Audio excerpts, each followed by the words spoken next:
yeah, let's get this camera correct.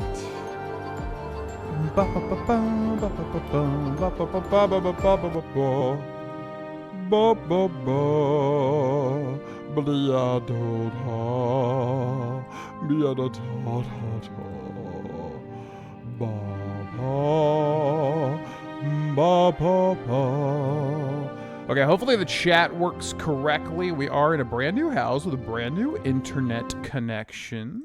So hopefully everything's good. This is a little washed out here, this brightness. What's up, Spirit? What's up, Ghost Stories? How's the new house set up?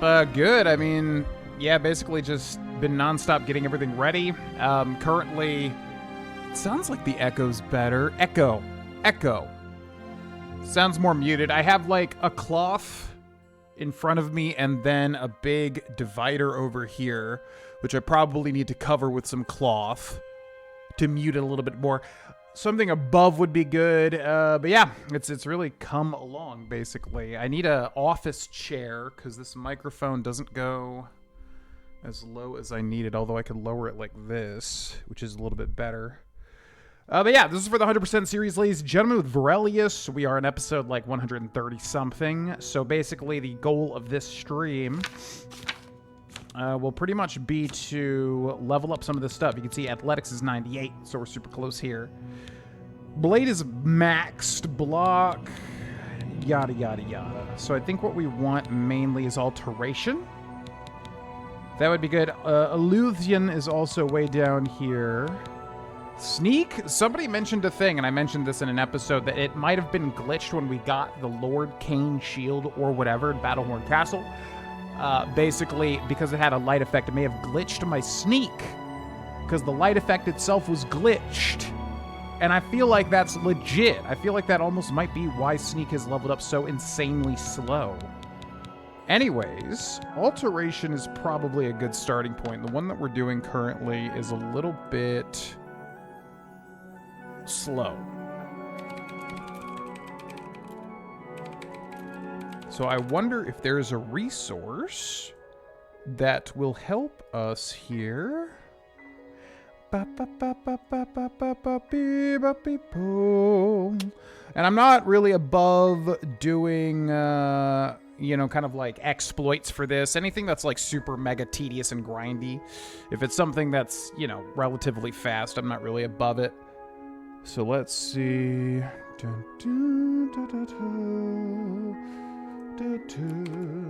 Alteration. I wonder if there's just like a master list of everything.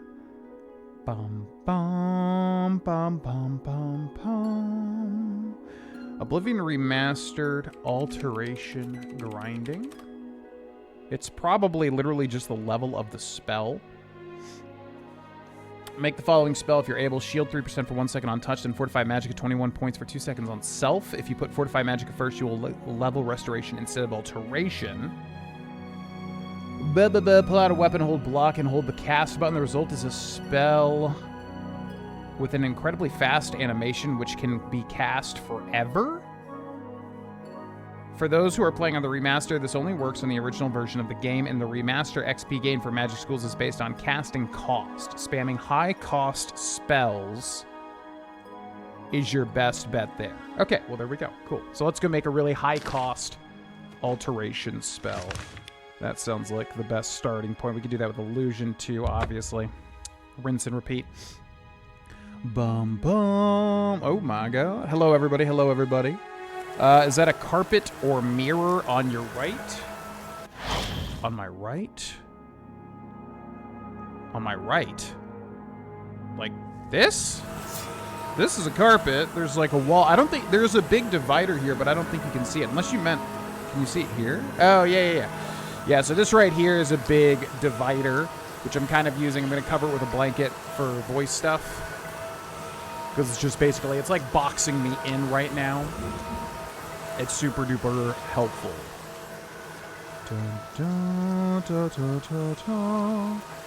What's up, Trade Sarah? What's up, Appleton Estate? What's up, Neo Brutalist? What's up, Donnie Be Good? Hello, hello. It's like Johnny Be Good, but Donnie, get it? All right, let's go to Frostcrag Spire. This light's almost like too light, too lit up here. Frostcrag. As free as it, but it's like, this is too dark, but then the light's too light.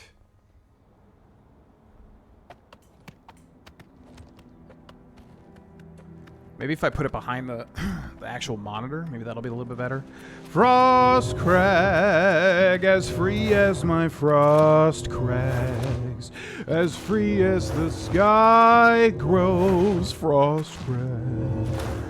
Alrighty, let's go make ourselves a really expensive alteration spell. What's up, Janet Jax? Welcome in. Gotta be above it. Gotta be above it. Gotta be above it. Every time, that would be a good song to mix with I Can't Stop This Feeling. You could kind of like do a mix with both of those. Okay, altar of spell making. So what we want is just anything that's alteration. This menu is so weird. Like, why is there even a way to, like, sort by A to Z if that's... Oh, you can switch it. Oh, I see. That's why.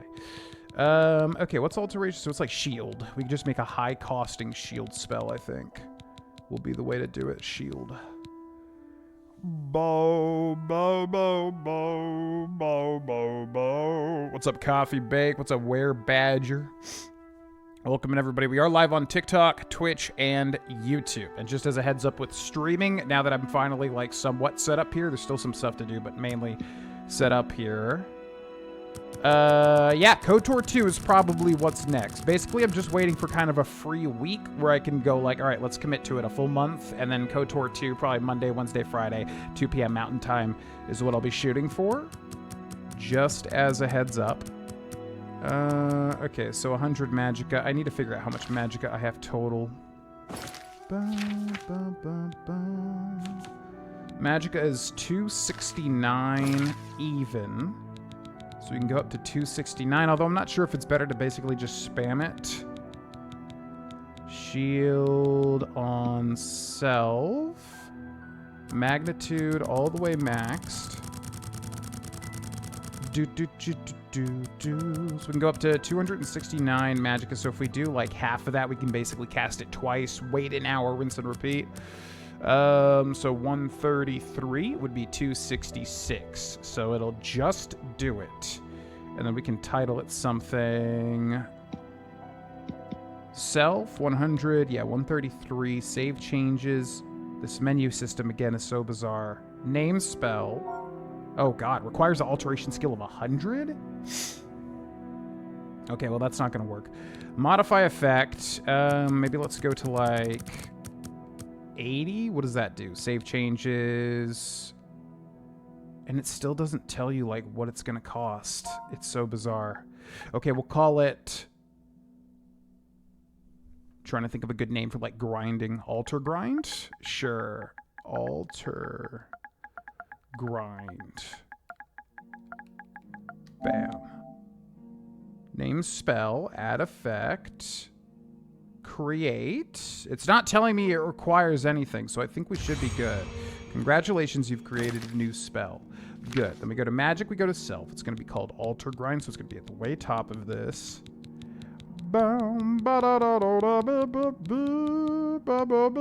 So then we want to show shortcuts and put that up here. Alter grind. Then we grab that. Now let's take a look at how fast this is going to be. So if we go to character, if we go to skills, we've got alteration right there, 78. It's basically right about at 1/4 left. Now if I hit this twice, bam, bam. That's what I was hoping for. Okay, I was hoping it would increase immediately. So that's pretty good, because that's like more than 1/4 of experience for 2 casts. And then the magic regenerates relatively quickly. Now we can spam that, and then maybe work on blunt in the meantime. I'm just trying to think of like a good dungeon maybe to do. Frostcrag Spire. Because I think, didn't we find like every single place on the map? I feel like we did, didn't we? Oh, there's one right there though. What's that? Quick water cave. Okay, let's go try to clear that out. Yeah, lots of announcements and stuff to talk about. Yeah, KOTOR 2 is the thing everybody wants, myself included. Man, alteration increasing nice already. Also, we got to work on blunt here and This is the block. part where you fall down and bleed This to is the death. part where you fall down and you bleed to death. I don't know what else to tell you. Light armor increasing too. God, you're hitting me. Yeah, so basically KOTOR 2 coming up. I just need a free week, pretty much, where there's not anything major going on, to sort of commit to the next month, where I want to try streaming every single Monday, Wednesday, Friday, 2 p.m. Mountain Time for a full month with KOTOR, and hopefully we beat KOTOR 2 in that time to kind of get a good idea of, like, you know, what we're working with time-wise. And that's basically the game everyone's been asking for, and apparently it's really good. I mean, I don't think people like it quite as much as KOTOR 1, but I think people like it quite a bit, almost as much as KOTOR 1. So, if you would like to see that, make sure to follow, make sure to subscribe, yada, yada, yada. You know the deal. But where do these bodies go? Bandit Bowman. Don't really need anything at this point, to be honest with you. And until then, if I do go live, it'll probably just be like this, basically like a one-off stream where we're working for the 100% series, which currently is Oblivion Remastered and also Red Dead Redemption 2.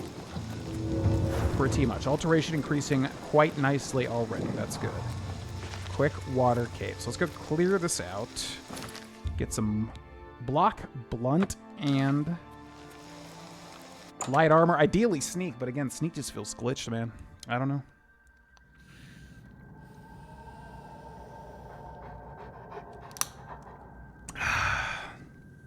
KOTOR 2 via PC or console.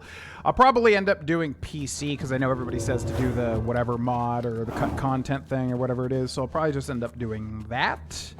As long as it's not a gigantic headache like trying to get KOTOR 1 was to work. Because, oh my god. Worst game I've ever had to set up. What's up, Mark? What's the release schedule for the new Patreon series looking like? Already looking forward to episode 2. So, for anybody that's a patron, yeah, we just started Claire Obscure Expedition 33. I've recorded 4 episodes, and like I said, I already know it's going to be one of my favorite games of all time. So if you do have $1 to support the channel with, check out patreon.com/Grovana. Sign up for the Patreon. You can sign up for $1 and immediately cancel it if that's your wish. And then just check the pinned post. It'll show you the unique YouTube channel.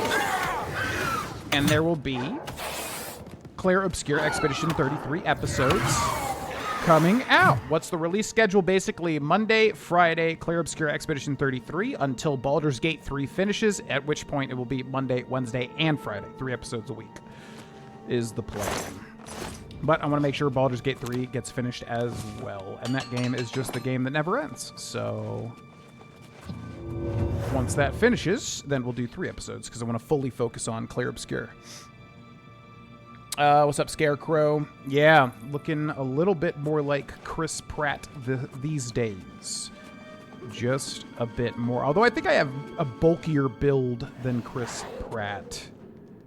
I feel like my build when I work out is just a giant box.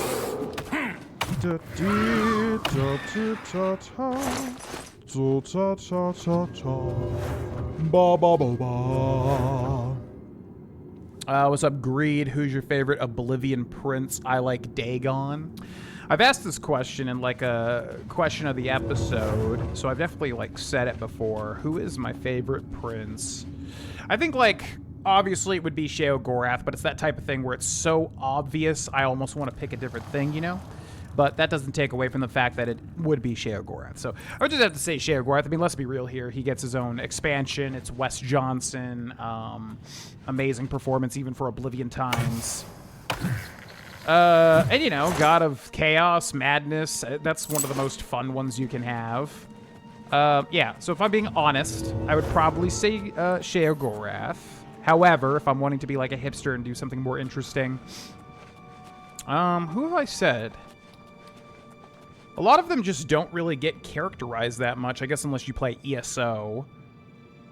I like most of them. Some of them are boring or don't get enough characterization.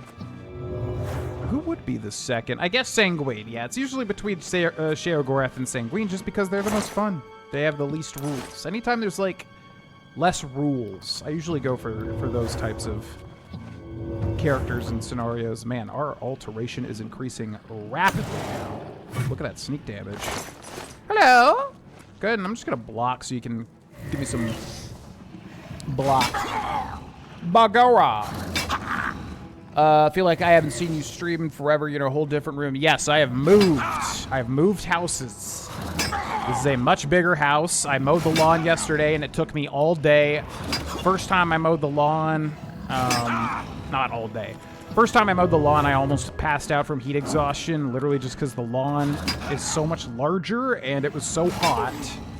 And then I just mowed the lawn again yesterday, and this time I knew what to expect. Oh, hell yeah. So it was a lot more doable. But anyways, yeah, I moved houses, much bigger office here. Yep. 2 stands up incredibly well to the original's writing, and takes the gameplay much, much further. So honestly, I think I like it more. Yeah, I've heard it's kind of one of those things where depending on what you like out of a game, I think KOTOR is objectively like more people like it more. But KOTOR 2 definitely gives me the vibe of like people can end up liking that one more depending on your proclivities in a game. I'm excited to see where I land with it. I mean, I know I'm gonna like it because I loved KOTOR 1, and I know everybody loves KOTOR 2. It's constantly suggested and recommended, so I know I will like it. I'm just curious if I'll like it more or less than KOTOR. Block mastery increased. The truly skillful fighter learns to block with shield and weapon. Diligent practice has made you an expert at blocking. You now lose even less fatigue when blocking a hit. You can also perform a shield bash by pressing R2 while blocking to stagger your opponents. And I think that is a new remastered skill, right? But you can't do it with a weapon. Oh, that sucks. So we need a shield, but I also need to get blunt. Yeah, you can't bash with a... I mean, it makes sense. It's not a shield bash. What's up, Ranger? Welcome in. Who's your least favorite Daedric Prince? I've definitely answered that as well. Who is my least favorite? Veramina's sick, because Veramina's all about nightmares and dreams. That's very cool. Share Gorath, definitely not. Mehrunes Dagon, definitely not. He's cool. Molag Bal, he's cool as well. I think it was... Malakath is the orc, right? I'm forgetting for a second. Yeah, it's probably Malakath. I feel like he's just basically like, I'm an orc and a Daedric prince. That's usually how he's personified. Clavicus Vile is cool. Very Faustian, Devil Deal type stuff. That's really cool. Namira is interesting. Rot and disgusting stuff. Periite's kind of fun with his disease and everything. Yeah, it's probably Malakath just because he's like, I'm an orc, but a god. And it's like, okay. You know, the other people just have more interesting stuff. Yeah, Azura too. I always forget Azura because Azura is kind of just like base level Daedra. Or just like story Daedra, you know? Azura's kind of like, obviously with Morrowind, like, I exist for the story to happen here. Not that that's why they exist, you know what I mean.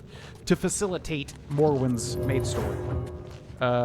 Nocturnal's also cool. Yeah, I think it would have to be Malakath. Malakath kind of sucks, to be honest.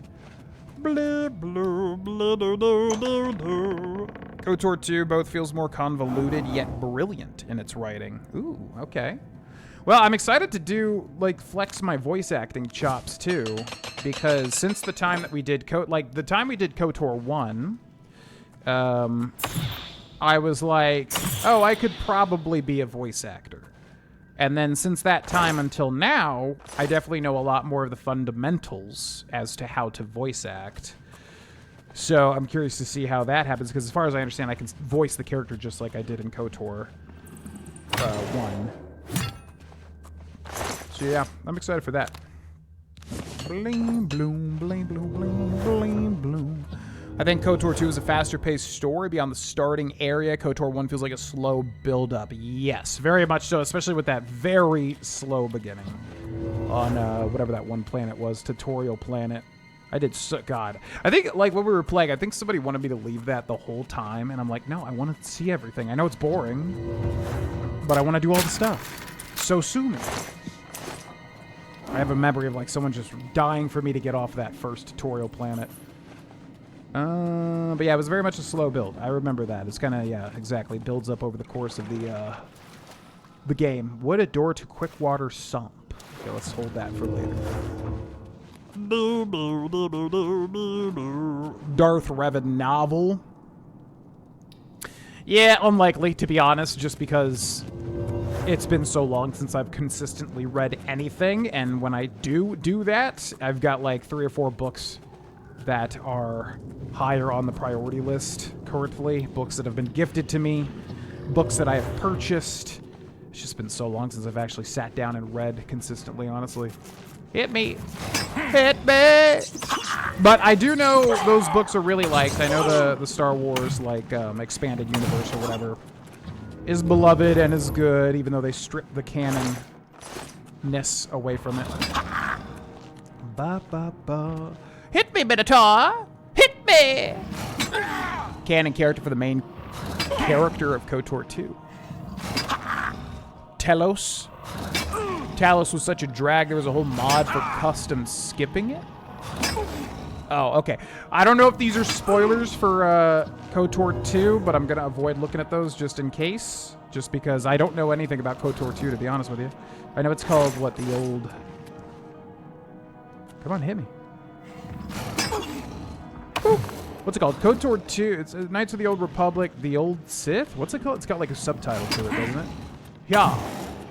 Yeah. The Old something. The Sith Lords? Maybe that's what it is. Knights of the Old Republic 2, the Sith Lords. Yeah, Poochie, huh? Hey GV. What up? Wanted to say congrats.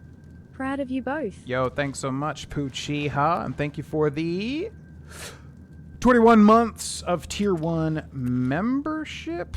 This thing's like not really, I can't even see the alerts correctly. Yeah, there we go. Yeah, thanks for the membership. As usual, there's a whole slew of early videos, so if you are a member, make sure to check that membership tab on the main channel.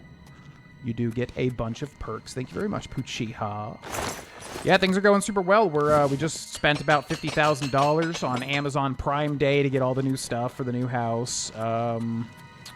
A lot of good deals. I usually don't engage with Prime Day just because I don't want like an excuse to buy something, but when you move houses and downsize a lot of your stuff before you move so you don't have to ship it all and all that, then it's a good excuse to buy a whole bunch of stuff on Prime Day. So we just bought a ton of stuff.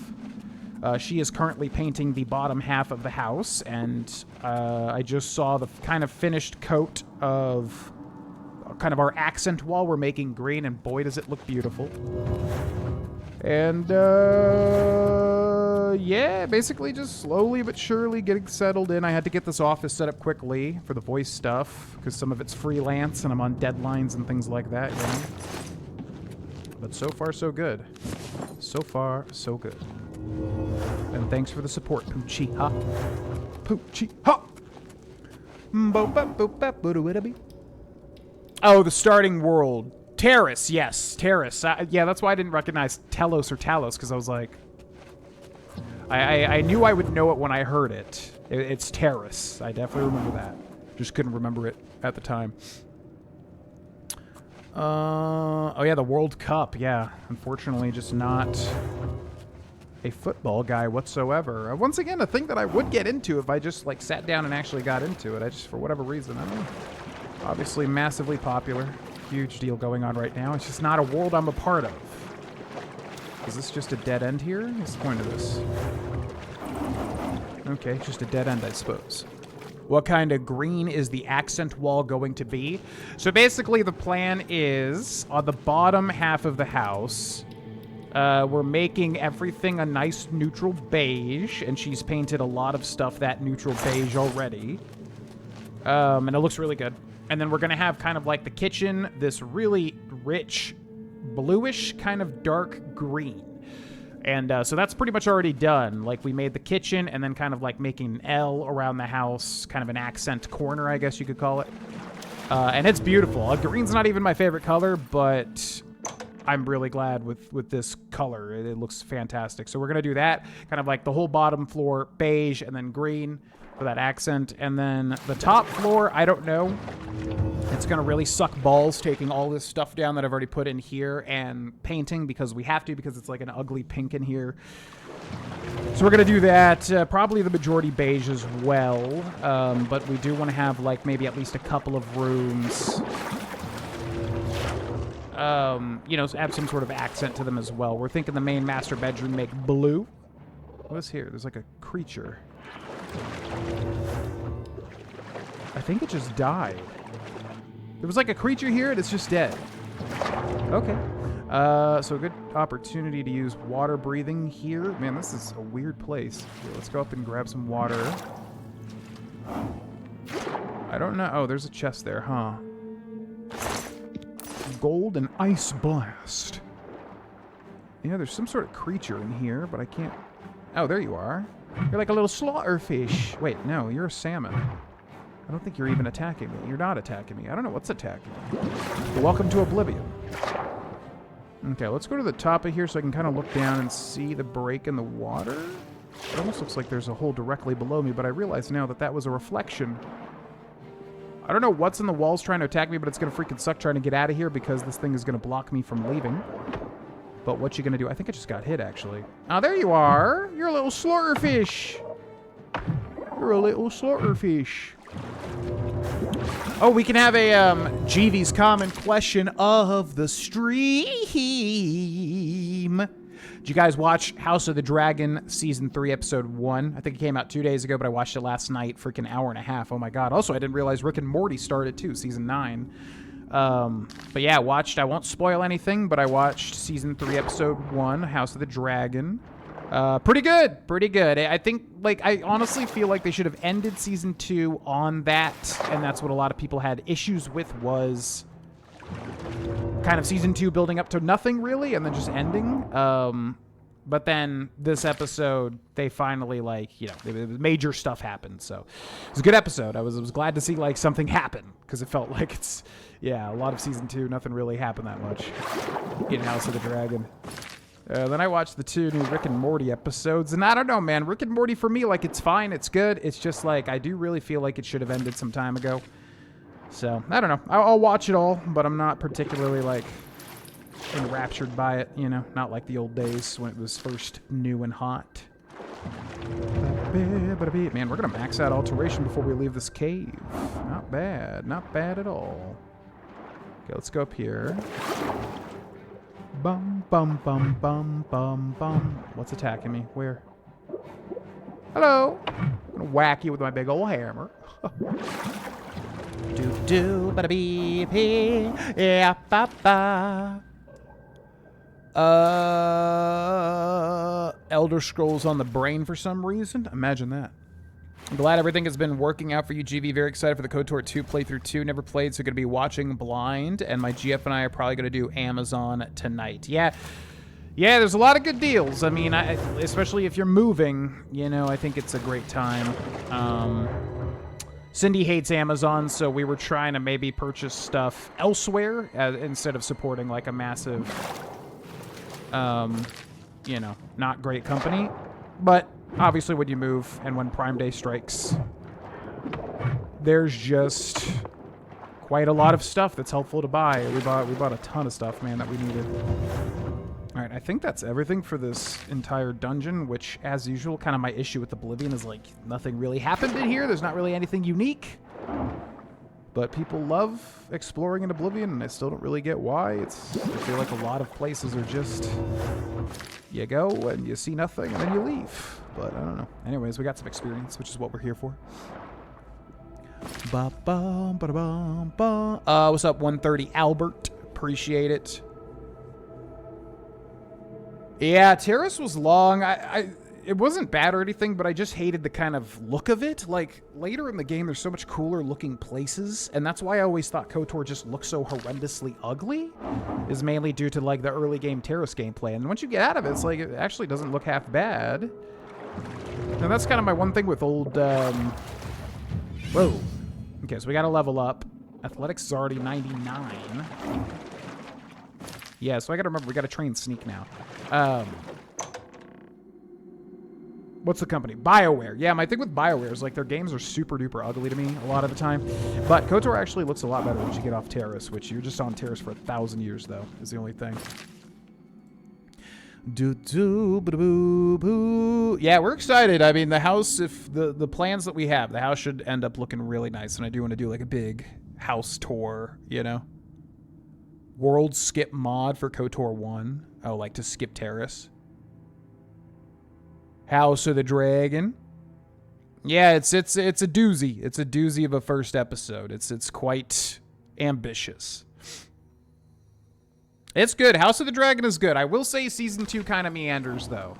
I really like season 2, and then I looked at some discussion online, and I kind of realized looking back, yeah, it kind of just, I don't know, nothing major. It's like a build-up season, whereas season 1 I really like from start to finish. Season 3 has a strong start already, but it's a great show. It really is in a lot of ways like a reform, what do you call it? A return to form for Game of Thrones material, and as I've said, A Night of the Seven Kingdoms I freaking loved to death. It's much more of a comedic kind of black comedy show, but man, did I love that show. And I like House of the Dragon a lot too, but currently, I gotta say, freaking Night of the Seven Kingdoms is like my current favorite. Okay, let's go to Dunbar, do all that, and then we gotta level up and train Sneak. Is it worth to watch it? House of the Dragon? Yes. If you're a fan of Game of Thrones, it's like I said, it's a return to form. I will say season 2, I wish they did more with. But everything else, season 1 is worth it just alone.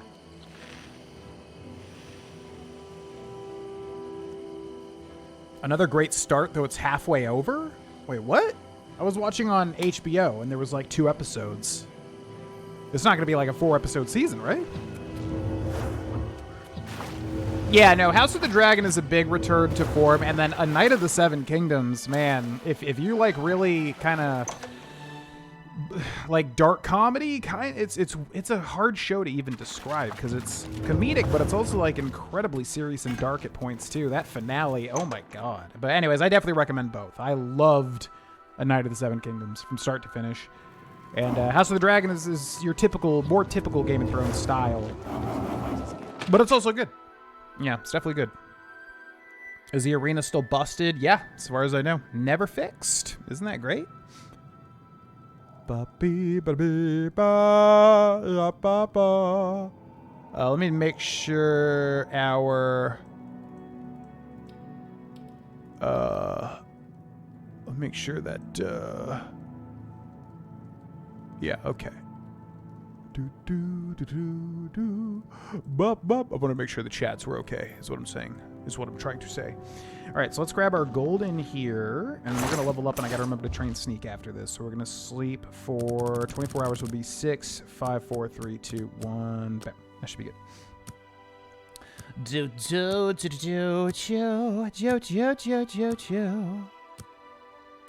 Yeah, it's great. I mean, it's not as like large scale, and I feel like lived in as Game of Thrones, but if you like Game of Thrones, it's quality. It's up there. And Matt Smith is cool in it. Yo, thanks, Color Me a Satanist. You've done both 100% of Skyrim and Oblivion. Which do you prefer? I think I will always prefer Skyrim. Don't get me wrong, Oblivion has its place in my heart, and I will always like it. But that being said, I think Skyrim is honestly just the stronger game, and I know that's a bit of a hot take, I guess, just because everyone likes to pretend that Oblivion is better on every level. Well, we can cast this 3 times now. Ooh, not bad. But yeah, so it'll always be Skyrim for me. I think Skyrim just has more... It's more modern in a good way, you know? And I know that that's, again, people are like, oh, Oblivion's old and it's good, blah, blah, blah. And of course, it has its place. Well, like I said. But, yeah. I don't know, man. It'll just always be Skyrim. Let's see if we can't teach you a thing or two. Where's the Sneak Trainer? I found this in an episode. We had to steal the coin from her.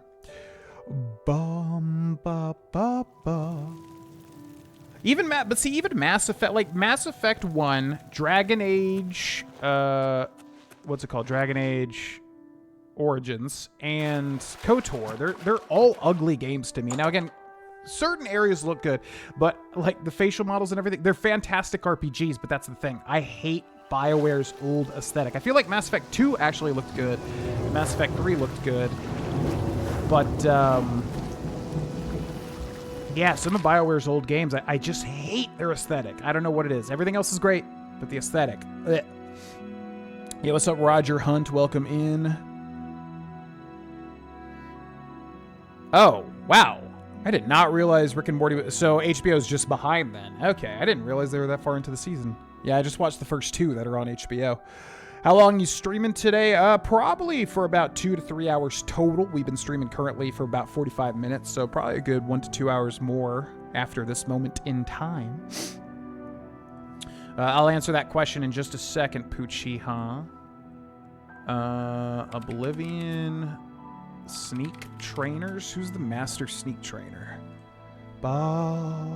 Imperial City. But where is she?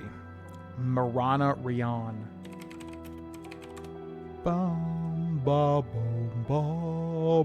She's an Imperial agent? The hell?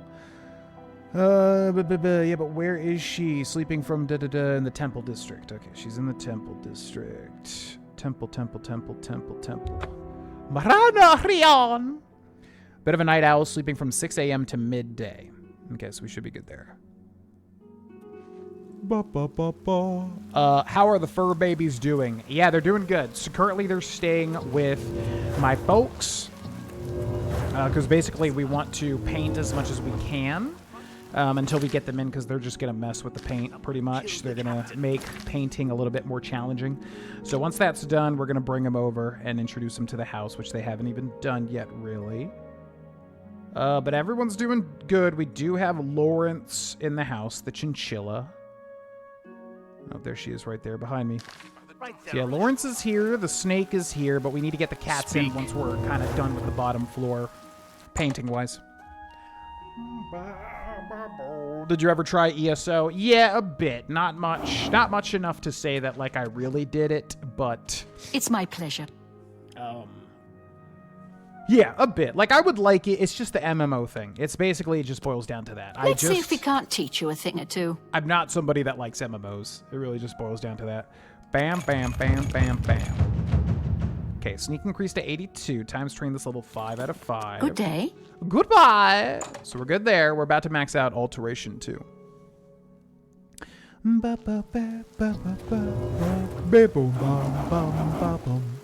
They're definitely a bit dated graphically, real blotchy meshes on older titles, though, for sure.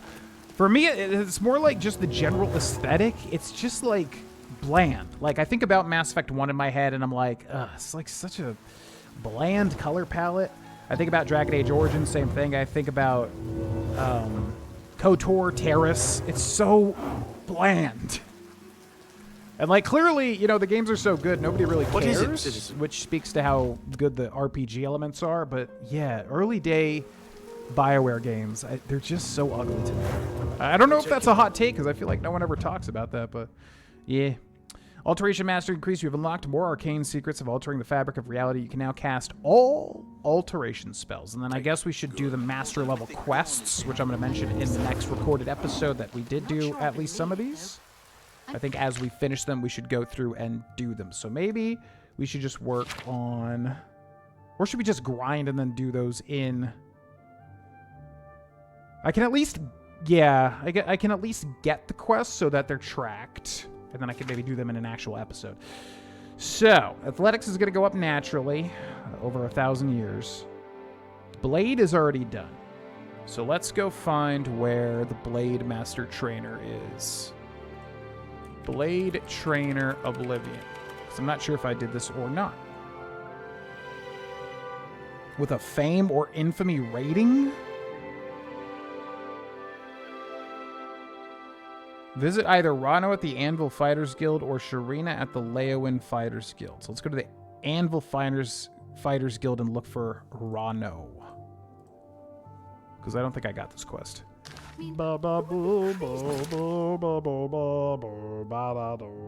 Actually, let's go make a illusion spell too, so we can start working on that high cost illusion spell.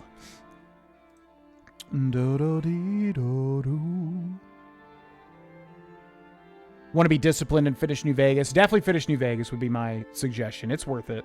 Just get through it. I'm actually feeling a Skyrim playthrough too. It's honestly been long enough where it's finally time to maybe replay it at some point. Oblivion has its charm and glitches. Skyrim has its major bugs and glitches, but also its fleshed out quests. Yeah, people just look at Oblivion with such nostalgia, and I get why. But as I've always said, I just feel like Oblivion is the game that, like, people really look at it with rose-colored glasses. And it's a fantastic game. I'm not saying that it's not. I'm just saying that directly up against Skyrim, I do think Skyrim is the better game, whilst Oblivion does have its highlights, though. Game volume is a bit louder. Thank you for the heads up. I'm going to reduce this to -9. Also, I think our loading screen is glitched.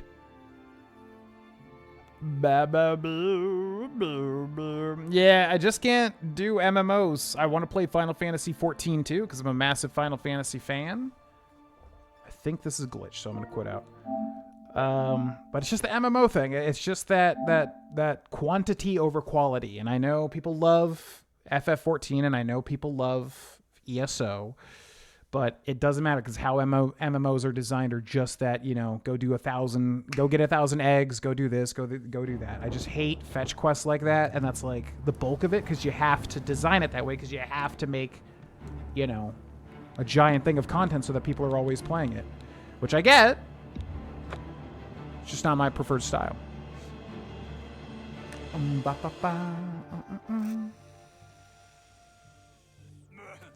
understand money is tight. Okay, do we max this?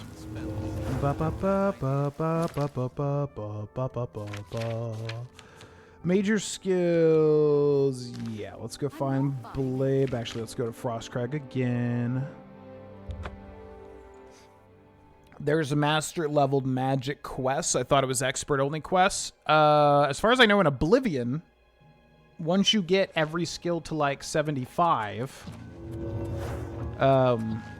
nobody can train you higher than that. So then you need to like go to an expert trainer, and you have to like get a recommendation to go find the master trainer, which can train you up to 100. And then each one of them has a tiny little quest to do. And I don't think I've ever even like fully done those. I think I always kind of writ that off as like, well, you know, it's one of those bullshit things. So for this playthrough, I actually want to do it, which is what we're doing here. Okay, so we just need a high cost illusion spell, which is what? Like Chameleon? I mean, that's got to be illusion, right? So let's do Chameleon on self, magnitude maxed. We know we have a maximum mana of like 269 or higher now. So we should do 135 times 2 is 170, 270. So actually, well, we'll probably have that. So I'll do this. Save changes. Requires illusion skill of 50. Yeah. So we got to make this lower then. Let's do like maybe 3 seconds. Illusion skill of 50. So let's bring this down to like 70. Save. Illusion skill of 25. Okay, how about 50? Okay, how about 2 seconds? Perfect. Okay. We'll name the spell. We call the other one Alter Grind, Ilu Grind. Bam. This menu is just so bizarre to me. Create. It's like they didn't even do a final pass. It almost feels like it was designed by AI. It's so bizarre to me. It just doesn't like... There's certain buttons that don't even appear on the UI when you're creating a spell. Okay, so then if we go to Alteration, it's still maxed out. Good. Then I need to go to Magic, and I need to go to Self, and I need to find Elu Grind, which sounds like Elumize from Pokemon. Elu. There. Show shortcuts. We're going to put it up here. Bam. Grab that, and then we can spam this to level up Illusion to 25, I guess. Do. Babo babo ba. Tale of Two Wastelands. Yep, something I've always wanted to do. Something that perhaps one day I will do an Omega playthrough of. Or maybe all the Fallout and Elder Scrolls playthroughs are just over until there's a new game that comes out, you know, in that series. Maybe we should move on to bigger and better things. But there is still a lot of stuff I do want to do, like A Tale of Two Wastelands, especially with like a good character idea, you know? So I don't know, it's always difficult. Okay, Anvil Fighters Guild. Ba ba ba ba ba. Ba ba ba ba ba ba. On hardcore survival. Is that an insta-kill? Like, no. Because that didn't exist back then. If you die, your progress is reset, your save file deleted. That doesn't happen. Or does it in New Vegas? I can't remember. For hardcore mode. Or maybe that's just a part of A Tale of Two Wastelands. Maybe they just have that inherently in it. Expert level quests. Or maybe there's not ones for magic and I just didn't realize it. I thought there was. I could be wrong, though. Yeah, we'll go down the list and we'll see, basically. Hey, what's up, Kez? My goodness, it's hot in the UK. It's hot here, too. Yeah, I was saying earlier, I about passed out master. from You need me? mowing the lawn. Yes, master. You need me? I chose the absolute worst time to mow my new lawn for the first time, and I almost passed out from heat exhaustion. It was so bad, and I did it after a workout, too, so it was really dumb. What's up, Rano? Rano. I'm Anvil's advanced trainer in blade weapons. Are you now? Ba, ba, ba. Yo, what's up, N7 Clovis? A lot of positive changes. I would say overall, yeah, I mean, obviously... You know, this YouTube channel was never something that was just a linear path. I think a lot of YouTubers just do the linear path. They succeed, they branch out. You know, obviously there's a lot that don't. Obviously there's a lot that quit. This YouTube channel has never, ever been one that's just been like a straight linear, you know, path to success or anything like that. But overall, where we are currently, yeah, I think we've done pretty well. I'm excited for the future.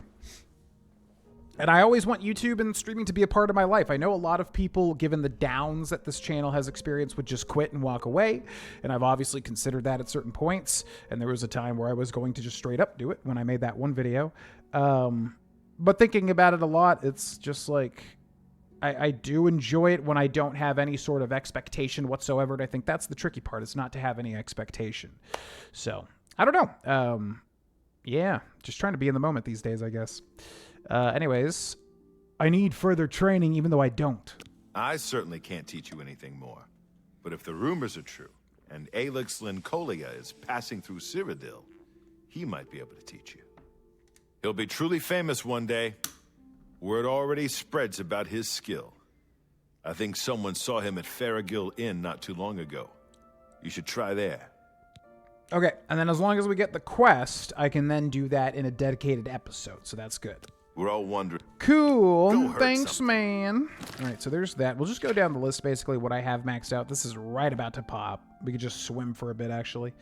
Blade, block, blunt. So I should get a shield, but blunt is also there. Ba, ba, ba. And then we got hand-to-hand. Wait, we have 65 plus 35. What? How do I have 35 hand-to-hand? I don't even have those bands of Quang Lao. Is it just from, like, straight-up buffs? I'm confused. Ba ba ba ba ba ba ba ba ba. Tremendous amounts of HP and you're basically made of glass. But if you die, is your save file deleted? Yo, what's up? Marshall, doing well, doing well. Keep those fluids up. I usually do, because I drink now. What I do is I drink like 5 or 6 of these a day. But when I was mowing the lawn, that was the time when I really felt not constantly ingesting the liquid. Ba ba bo. Watching your Let's Play on Skyrim, and it's good. Well, thank you for watching. Ba, ba, ba, ba, ba, ba, ba. What kind of class are you doing this time? This is for the 100% series we've got going on currently at youtube.com/Scrovana. We are doing, we're on episode like 130 something, so we're deep into the playthrough. So it's basically just an all-rounder because, you know, eventually you just max out everything, just like with Adronach for Skyrim. So, yeah, what he started out was like an Imperial Warrior kind of guy, but, you know, when you're doing 100% playthrough, you just do everything, so eventually you just start maxing out all the other stuff. So right now we're focusing on Blunt and Shield, I guess. Block and Blunt, mainly. Wait, no, my hand-to-hand was maxed out. I'm confused. We literally maxed it out, I thought. But then if I go to character and if I go to major skills and hand-to-hand, it says that I have 65 plus 35. And I don't even have the perks. And I always forget how this happens. It should still increase. Did I just never, like, switch to hand-to-hand? Huh. I guess we could find an expert trainer and see if they say something. Hand to hand. So where we got expert trainer, journeyman up to level 70, hangs out in the Imperial Bridge Inn, found wandering castle Chadenhall. I don't really want to track that person down. Let's view where the Imperial Bridge Inn is. Ba pa pa pa pa pa pa. Okay.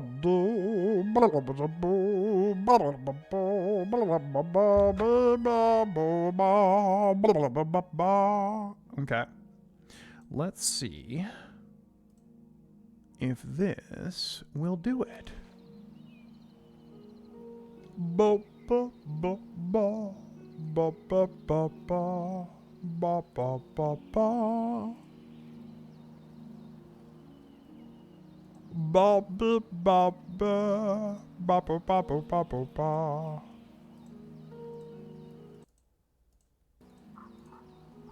Okay, yeah, because I thought we maxed out hand-to-hand. Maybe it's just that we got to 100. Huh. There's never any permadeath in Fallout survival modes unless modded or self-enforced. Yeah, I just like those Iron Man modes where it's like if you die, your save file just gets deleted. I don't usually do them because I probably drive myself insane, but I like the idea of everything being on the line. I just would have figured, I guess, for like Tale 2 Wastelands, they might have just been able to like add that in if you wanted. So you try to make it basically all the way through Fallout 3 and New Vegas without dying, which would be crazy. Hello. So I think it's... Is it you? A pleasure to... Is it you I'm looking for? I'd like to invest 500 gold in your shop. I would gladly... And then... Training. You should consider going to Bruma and talking with Helvius Cecia. He can teach you more than, well, probably anyone. So that's glitched then. Goodbye. God, the glitches in this version of the game, man. So that's glitched, right? Because look, hand-to-hand 100. It says that I have 65 plus 35. So it's like it's thinking that I have the Bands of Quang Lao equipped, which I do not. They're in storage. And it's also showing that I don't even have, like, the master level. But I do, because she would not tell me that I can go train from the person unless I had above, like, 70 or 75. So it's just glitched or something. That's annoying. But as long as we complete the quest, it's whatever. Okay, so we got that quest. Let's go find the heavy armor guy now. Bum bum bum bum bum bum bum bum bum. Heavy armor trainer Oblivion. Who do we got? Master level. Oh, the best defense shop in the Imperial City Market District. Well, that makes it easy. Okay, let's go find him. Ba-da-ya-da do da dee. Game changer, annoying in 4, but fun in those. No fast travel. Yeah, I was surprised by how much fun I had when we did that for Skyrim with that one Dark Elf character. That was actually fun. Okay, Market District, and then the best defense. If I haven't subtly convinced Spirit to play Dust by the end of the stream, I have failed. I think Spirit is tussling with finishing New Vegas first. If I know anything about Spirit, and I play Magic the Gathering with him every week. 12 hours will be 10, 11, 12. Then I think he's going to want to finish New Vegas. And then maybe branch out from there, is what I would bet.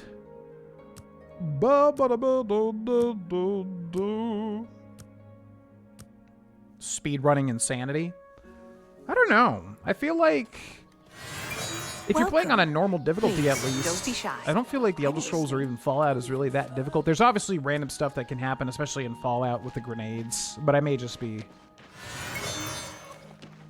downplaying certain things. But like the Elder Scrolls, I feel like I could play it on normal difficulty and literally never die, unless I just fall to my death, which would be the likely death.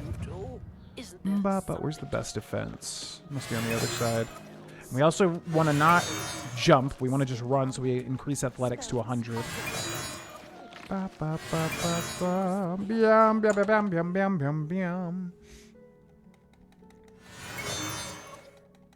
Released Oblivion Remastered with glitches. Well, it was a success. I mean, they did exactly what they wanted. They made all the money on it. They just probably knew they wouldn't really need to support it. And it is the type of game where a lot of people are going to play it when it comes out and then actually not play it like all the way through. I think, was Oblivion the game that like they looked at the achievement progress and like no one had even beaten the game? It was like abysmally low X amount of time after the game came out. It was something like that, I think. Okay, I think it's this guy. I'm Bernardo. I handle the... Great. I'd like to invest gold in your shop. I would... Coral Gray Fox, he does train, right? Training? I can show you some new things. Oh, he's a journeyman. Why did it tell me to go to the journeyman? I need to go to the expert. Blah, blah, blah, blah, blah, blah. Oh, I think we did this one. We might have done this one. It says after speaking to a journeyman, but it's usually an expert, isn't it? That takes you to the master. I mean, that would make more sense.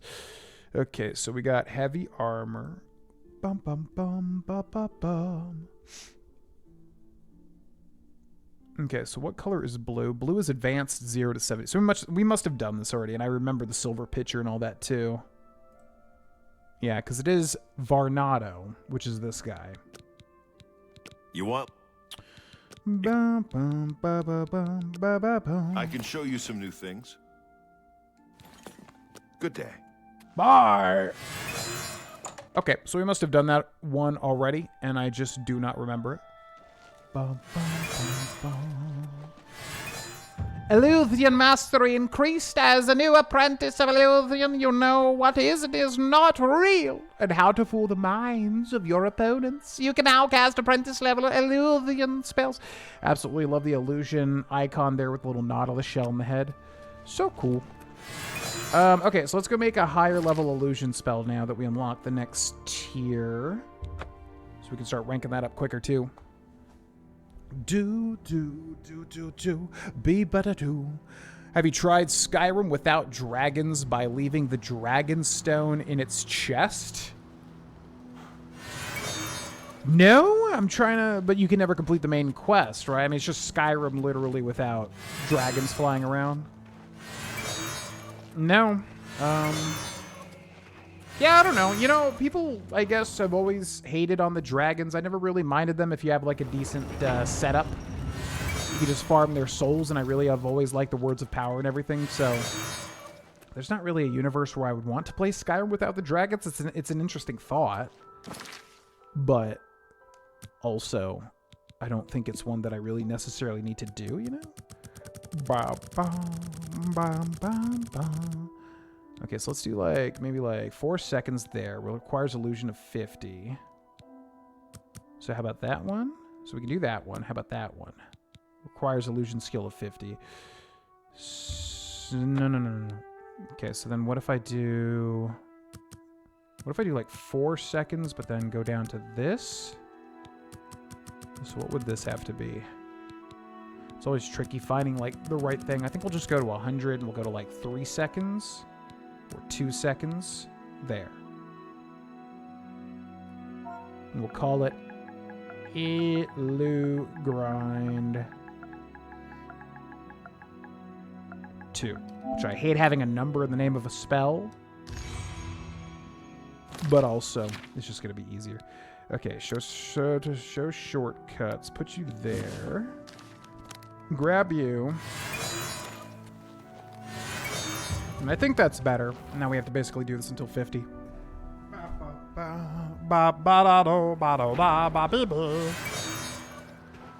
By the way, other than a couple of vids on Oblivion Remastered, I've never played this game. I wish I did back then. That's a good game. I think it's a game everybody should play if you're into this sort of thing.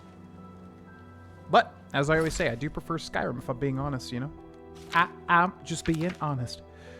Okay, hand-to-hand heavy armor done. Speechcraft. Okay, armorer. I think we need to find the quest for this one. Armorer. Bum, bum, bum, bum, bum, bum. So we need to go to Rashada or Rosan. Oh, Rosan. I know who you are. I know who you are, Rosan. You have a sitcom way back in the day. Do.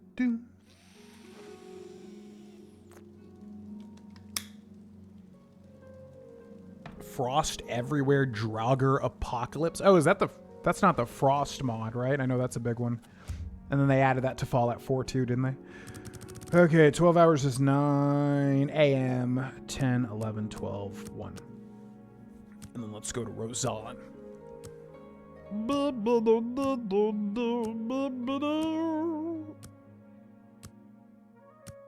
Oblivion Unremastered? Oh, Unremastered. Yeah, in a lot of ways it holds up just better than this remaster, which is insane to me. I've always said it, but man, this could have been really nice. I mean, like I said, they released it. They accomplished what they set out to do with it. They made a boatload of money. They made a boatload of hype. As always, I just wish it got a little more support, maybe 1 or 2 more patches. There's just such easy little things they could have fixed, you know? Yo, what up, Rosan? Okay, I require training. Much as I hate to admit it, Gunwolm knows more about smithing than I do. Says it's in his blood. You want to be the best? Then you'd better head over to the best defense and talk to him. Getting him to train you will be no small feat, though. The best defense? Gunwolm?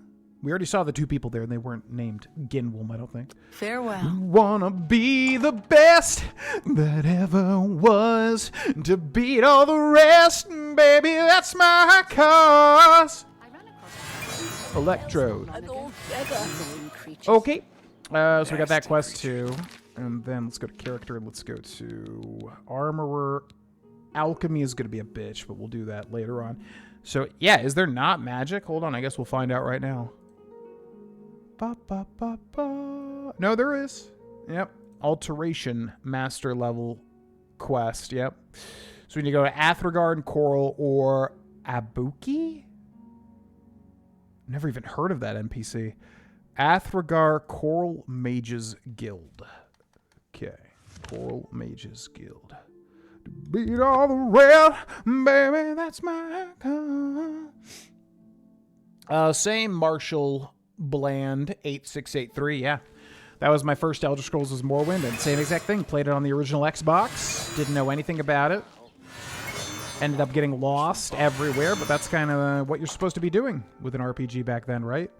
I had a lot of great times. It was truly magical. I literally had no idea what I was doing at all. Like, I had no idea what the Elder Scrolls was, or really, like, truly what an RPG was either. In the woods not long ago.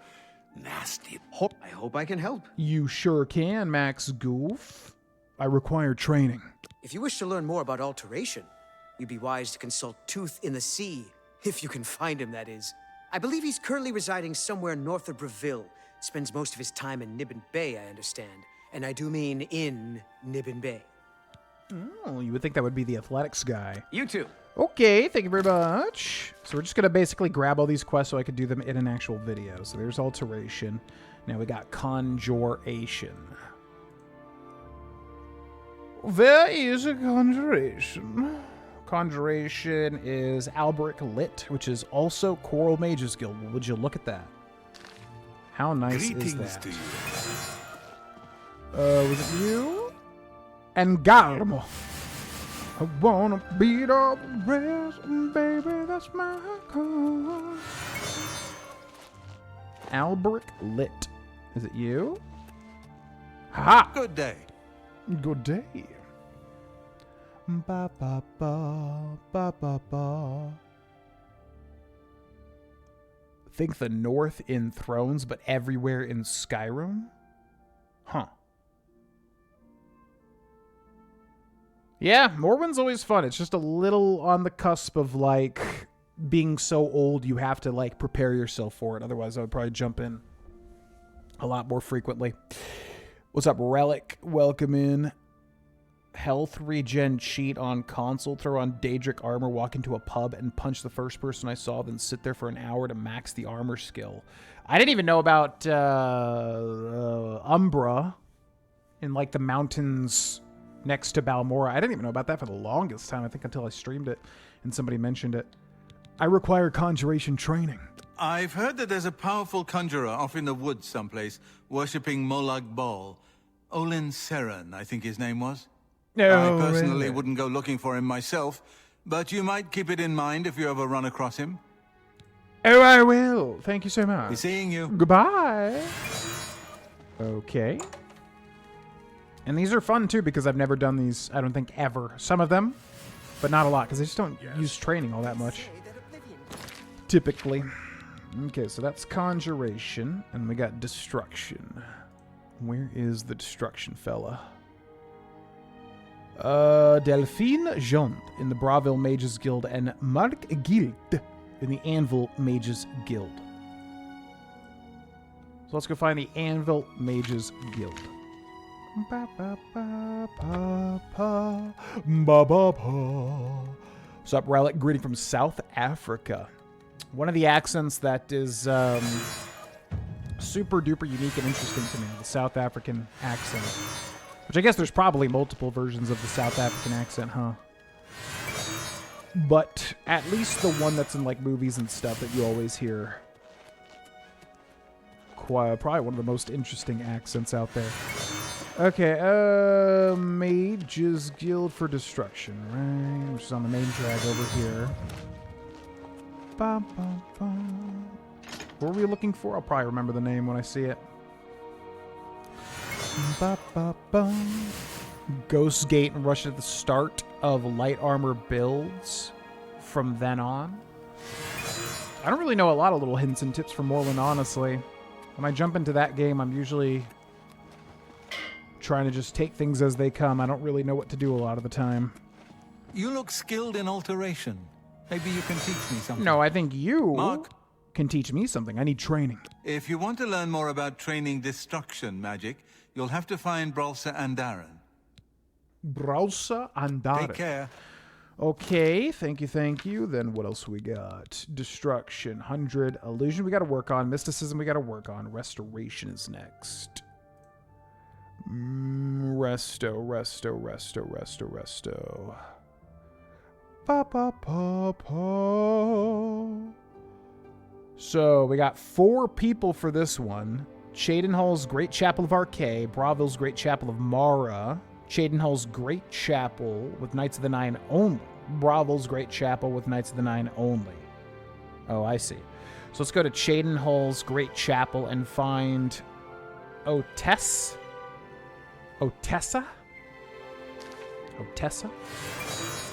Cheydinhall. Ba ba ba ba ba ba ba ba ba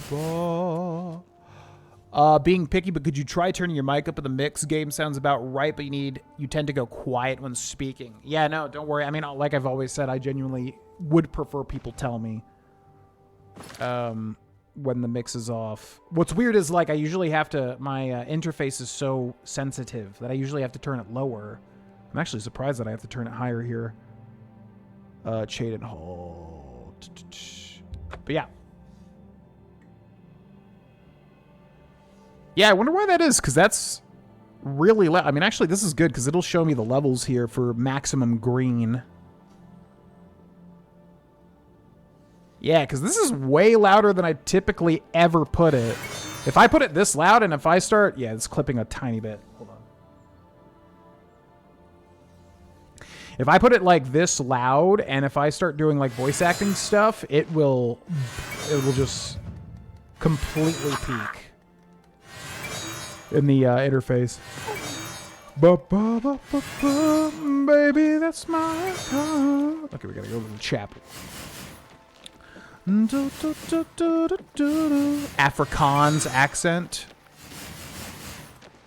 Speaking of mages, between this game and Skyrim and this game, which mage college is better in your opinion? It's tough because they're both like not... They both kind of pale to the rest of the quest lines. If I had... Whoa, what is that? Yo, Peter Prestige, thank you for the 1,000 jewels. What is that? I've been out of the streaming game consistently for so long. What's a jewel? There's like 1,000 little things I can smoke, like the jewels.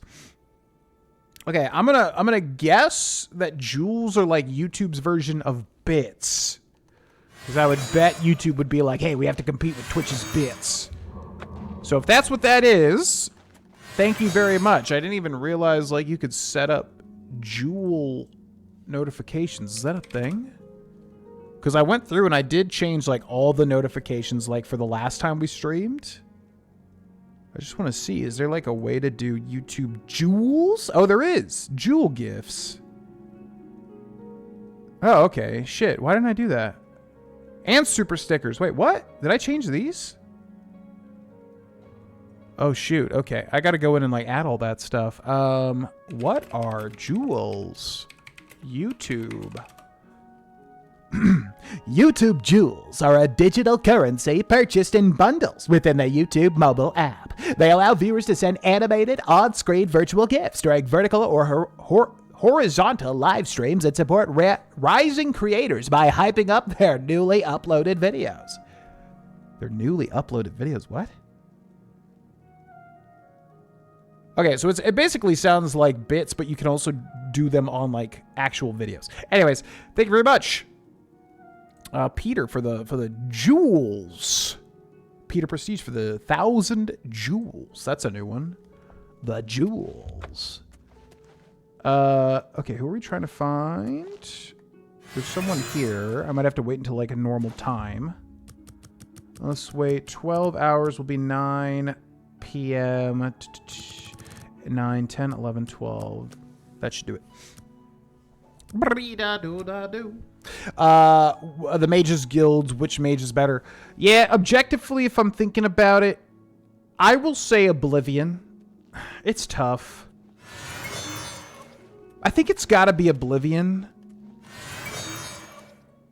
The thing is, like, Oblivion's ends kind of like a wet fart. It's really sad. I really do like the recommendations. Like, even though I've done them 50 billion times, I really do like Oblivion's system where you have to go around and get all the recommendations. I think that's really cool. It's like scholarly, you know. Looks like you're handy with a blade. It's more like a scholarly thing than just killing people and whatever and Dark Brotherhood and everything, which I really like. But then it kind of ends like a wet fart. It's a little disappointing how it ends. But then Skyrim's like ends in a cool way, and there is some cool stuff in Skyrim too. Overall, it's tough. They're almost like equal for me for different reasons, you know? Yeah, it's tough, man. I think I would give it to Oblivion, but that's mainly due to the strong start. Skyrim's a little more consistent, I think, throughout, but then it's also incredibly short, but so is the Mages Guild. Yeah, I think I would have to give it to Oblivion's, but unfortunately the Mages Guild in both games just are not, they don't really stack up to the rest of the guilds a lot of the time. Okay, who am I trying to... Where is this person? I don't know where they are. I don't know where they are. Where are they? Ba-da-doo, bee, ba-da-da-da-doo-doo-doo, bee, ba-ba-boo, ba-da-da. Morwyn's Mages Guild. I don't know it well enough, even though I have dabbled. Bits from Twitch. Yeah. Yeah, what's up, Soul Stare? Welcome in. We grinding some skills. Although I don't know where this lady is. Well, who's this person? Restoration. Oh, Tess in Chaden Hull's Great Chapel of Arcade, but she ain't over here. When does she show up?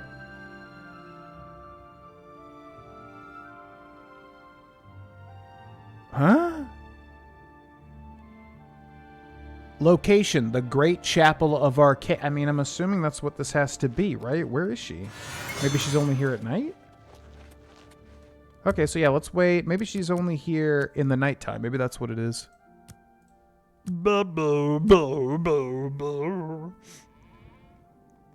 Oblivion Mages Guild gets the tone down perfect. I just wish you were forced to use magic. Yeah, that's honestly a big thing that I agree with. Okay, it's gotta be you. You too? Ganradhel. I train dogs. And people.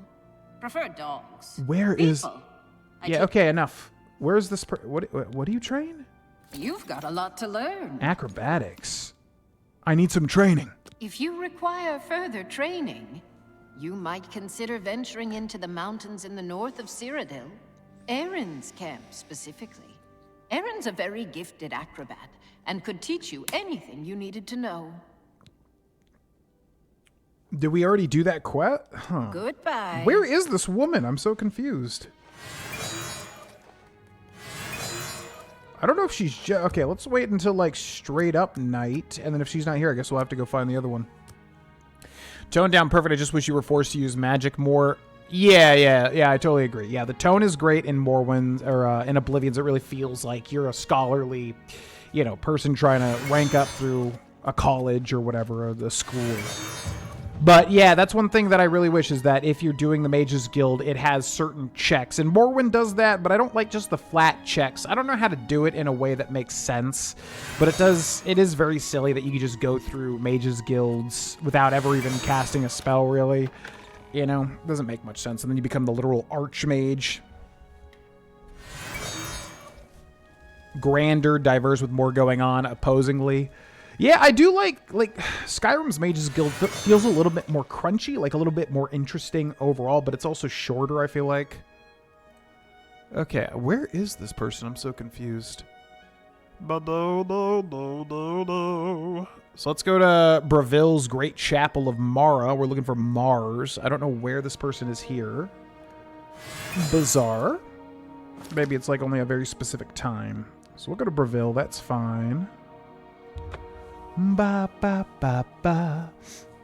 Yo, thank you very much, Relic, and thanks for watching. 10 a.m. to 8 p.m. Well, we waited that whole time, and they did not show up. So I don't know if they're glitched, or maybe they died, or something. Finding spell vendors like this. Yeah, we're just trying to find the restoration trainer that is at expert so that they can take me to the restoration master trainer. But they were not here. I feel like the chapels are being weird in general. Oh, maybe it like switches when you have Knights of the Nine. Because this person's not here either. 12 hours would be 2 p.m. Let's see if they show up here.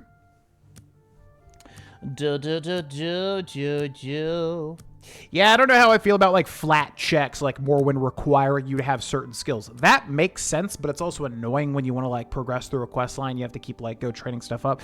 So I don't know how to make that like fun and balanced, but where are these people, man? I guess we'll just have to do the Knights of the Nine one because I don't know. It's like these chapels are glitched or something. These people just ain't showing up. How bizarre. Okay. So let's try...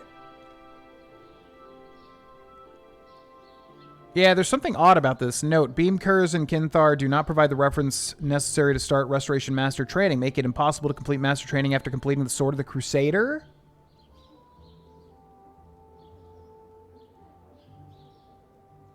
Wait. Beam Clurs provides the Master Restoration quest once your restoration skill reaches 70. Okay. Oh, this is so weird.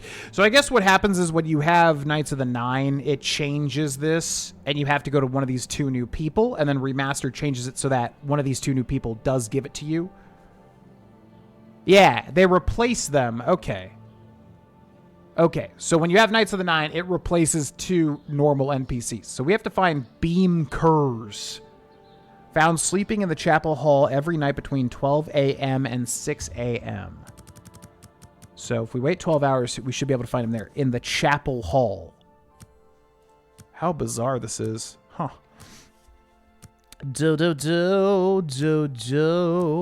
Oh, your laptop will absolutely run Morrowind. I think literally a toaster could run Morrowind.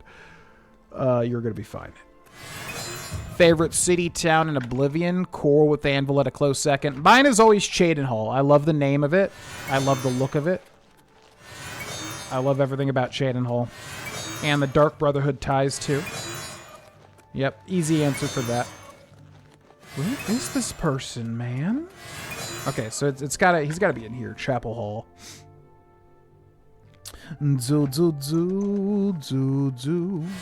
Include all skills and dialogue in the same way Fallout 3 and New Vegas did. Yes. I don't know why they never did that. It's so frustrating. Like, it's almost like Bethesda is allergic to making their RPGs actual RPGs sometimes. Totally agree. Evening. Yep, I would love that. Ooh, a dead root. No use for it now, but... Okay, here he is. Welcome, Divine Crusader. What's up? Sorry I wasn't live, so I didn't see your reaction. Oh, wait, you did it, like, for a video? I hope I haven't been missing those if people have been doing that. Yeah, thanks, Peter, for the jewels. Basically, my reaction was just, what are jewels? And then we did a whole little research section there. I was trying to figure out what jewels were. Because it sounds like you could do them on videos and on live streams, too. They're like bits on Twitch, but you could do them... Yo, Liam Guppy, thanks for becoming a member on YouTube. Not sure if you're here or watching a video right now, in which case you won't even hear this. But thank you very much. Enjoy the early videos. Yeah, thank you, Peter. Yeah, basically just trying to figure out what jewels were. It sounds like they're basically bits on Twitch, but you can also put them on videos on YouTube. So, thank you very much. You can scroll back if you want to see my reaction. You should be able to scroll back on the live video, I think. I need to train. Olita was the most gifted healer I've ever known. If anyone can teach you more, she can. She worked in the chapel of Akatosh in Kavach. I haven't seen her in quite some time. Thanks. That was such a pain to get to. Be seeing you. But I appreciate that. Okay, bye. Ba ba ba ba ba ba ba ba. Ba ba ba ba ba ba ba ba ba. Coral or Bruma? Yeah, I will say with Oblivion, like, it's actually pretty nuts how they made all the towns feel different for that era of video game. You know, I feel like they could have made them look a lot more samey. But every town in Oblivion, more or less, does feel like its own thing, which is very cool. Okay, let's go to... So we did Restoration, 100. We got Acrobatics, which we just did, but we must have already done that quest. Because I just asked the lady about it, but maybe we should double check just in case I don't miss it.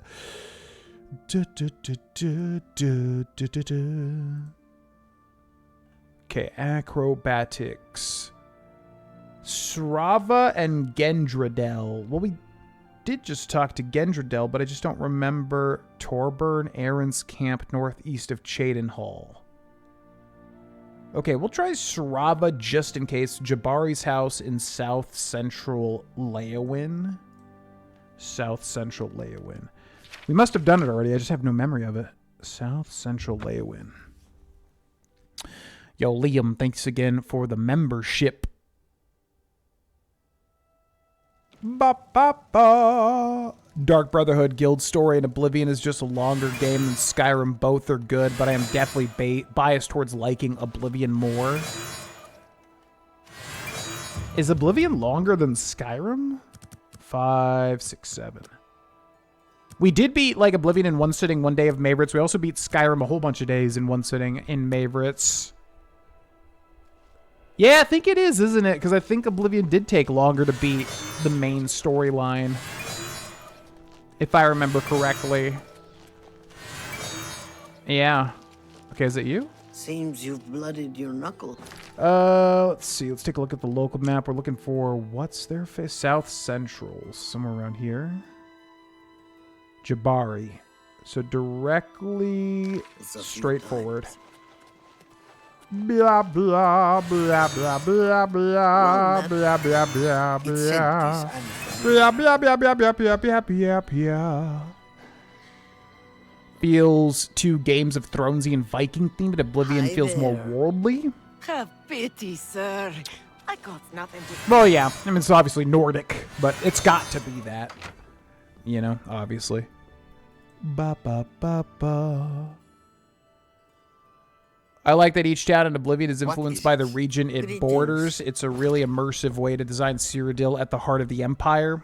Yeah, I was just thinking about that actually right now because I was walking into Leyawen and seeing all the Khajiit. It's cool that they made that distinction. It was on the live video YouTube started me at the beginning. Oh, gotcha. Well, welcome in, Peter. Hi, Peter. What's up? That name, which has pharmacology in it, but really hard to say otherwise. Yo, adios, Peter. Have a good day. Hey, Peter. Have a good day, Peter. Heavy discrimination, even potential kidnapping or enslavement attempts. Yeah, Morrowind is not a very forward-thinking province. What's your favorite non-playable race in Elder Scrolls? Non-playable race. Well, what? You got like Falmer. You got like goblins, ogres. Trying to think. Drows. Like, what would be like a race that would maybe translate to a playable race? Falmer would probably be the closest. But Falmer were also disgusting. I don't know about my favorite. They would translate well to gameplay, though, if they, you know, I'm sure someone's made a mod. Playable Falmer mod. Have opened outside cities all across Tamriel. I'm Shrava, so keep your dogs away from me. Huh? Training. I can't teach last time. Oh, that's weird. I literally thought, I don't remember doing the acrobatics training quest. But I asked the other lady, and she told me about the quest, yet I didn't get the quest message. So I said, well, let me double check and go to the other expert trainer and just see. But I was like, that's a waste of time. I shouldn't even do that. But it was not a waste of time, because we did get the quest from talking to her. That's so weird. Bye. Bye. Okay, well, I'm glad we did that. Cool. Yeah, I'm trying to think playable races. Well, the sea elves that I've heard of in ESO would probably be my favorite, but I've never like seen them or played that part of the game. They're in ESO, right? Because I've never really seen like a picture of them. But yeah, the sea elves, that would absolutely be my favorite. Outside of that, I'm trying to even think. I mean, you got the Dwemer construct type stuff. I'm probably forgetting a really cool one. Oh, Daedra. Yeah. I guess it would be Daedra. Kind of just like summoned demonic entities. That would probably be my favorite. Yeah, unless I'm forgetting like a major one. All right, I'm going to make a save. I've got to go to the bathroom and get some more water. I will be back. Now's a good time to follow the stream or subscribe if you have yet to. And then we'll catch up with the chat as well. BRB, folks.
All right. Oh man, it's so weird streaming again. Yeah, because I'm like, oh yeah, we got to catch up with the chat. I don't like missing no chat. So what's up, chat?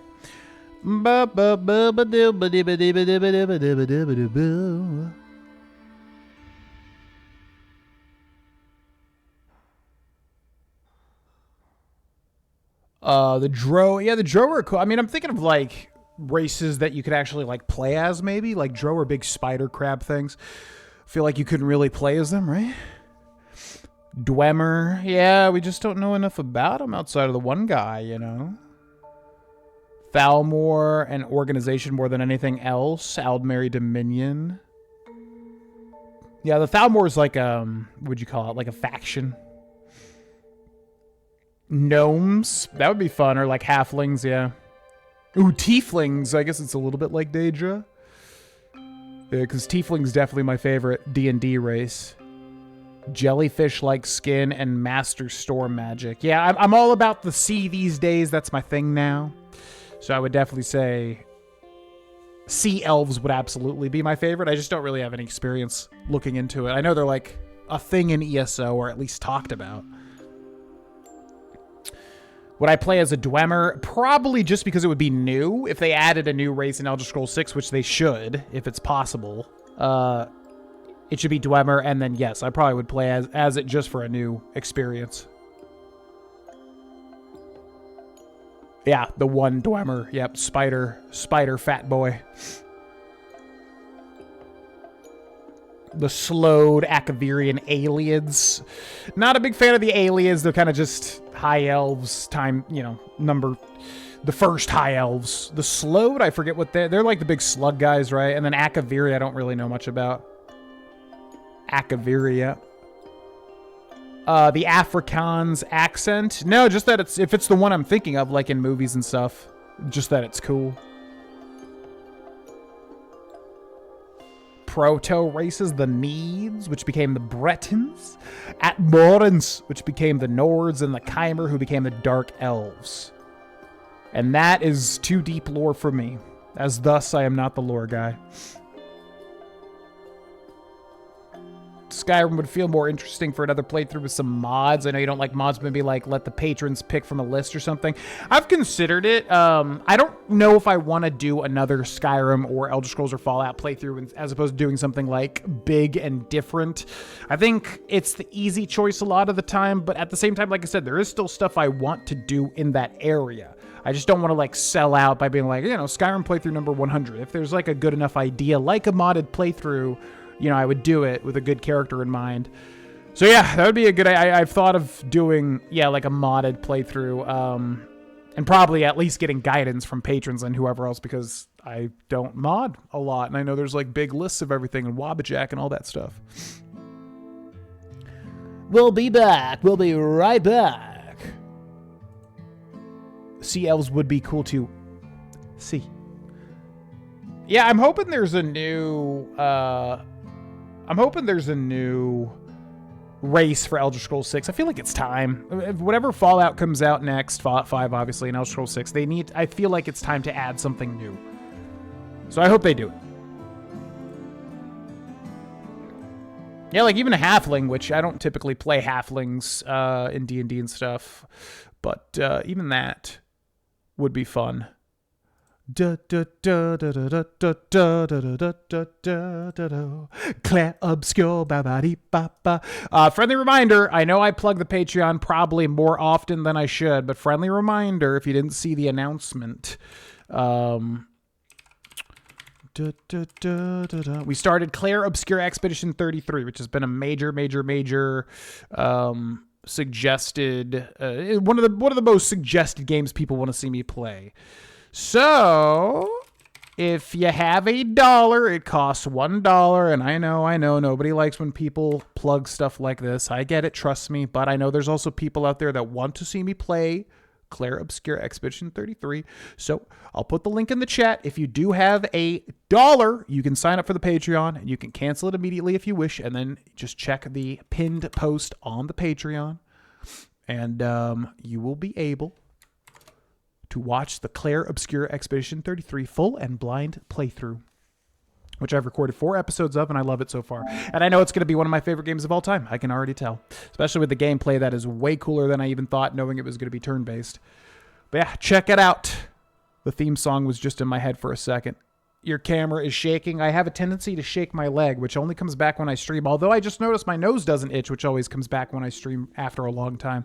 So I'm glad my nose is not itching.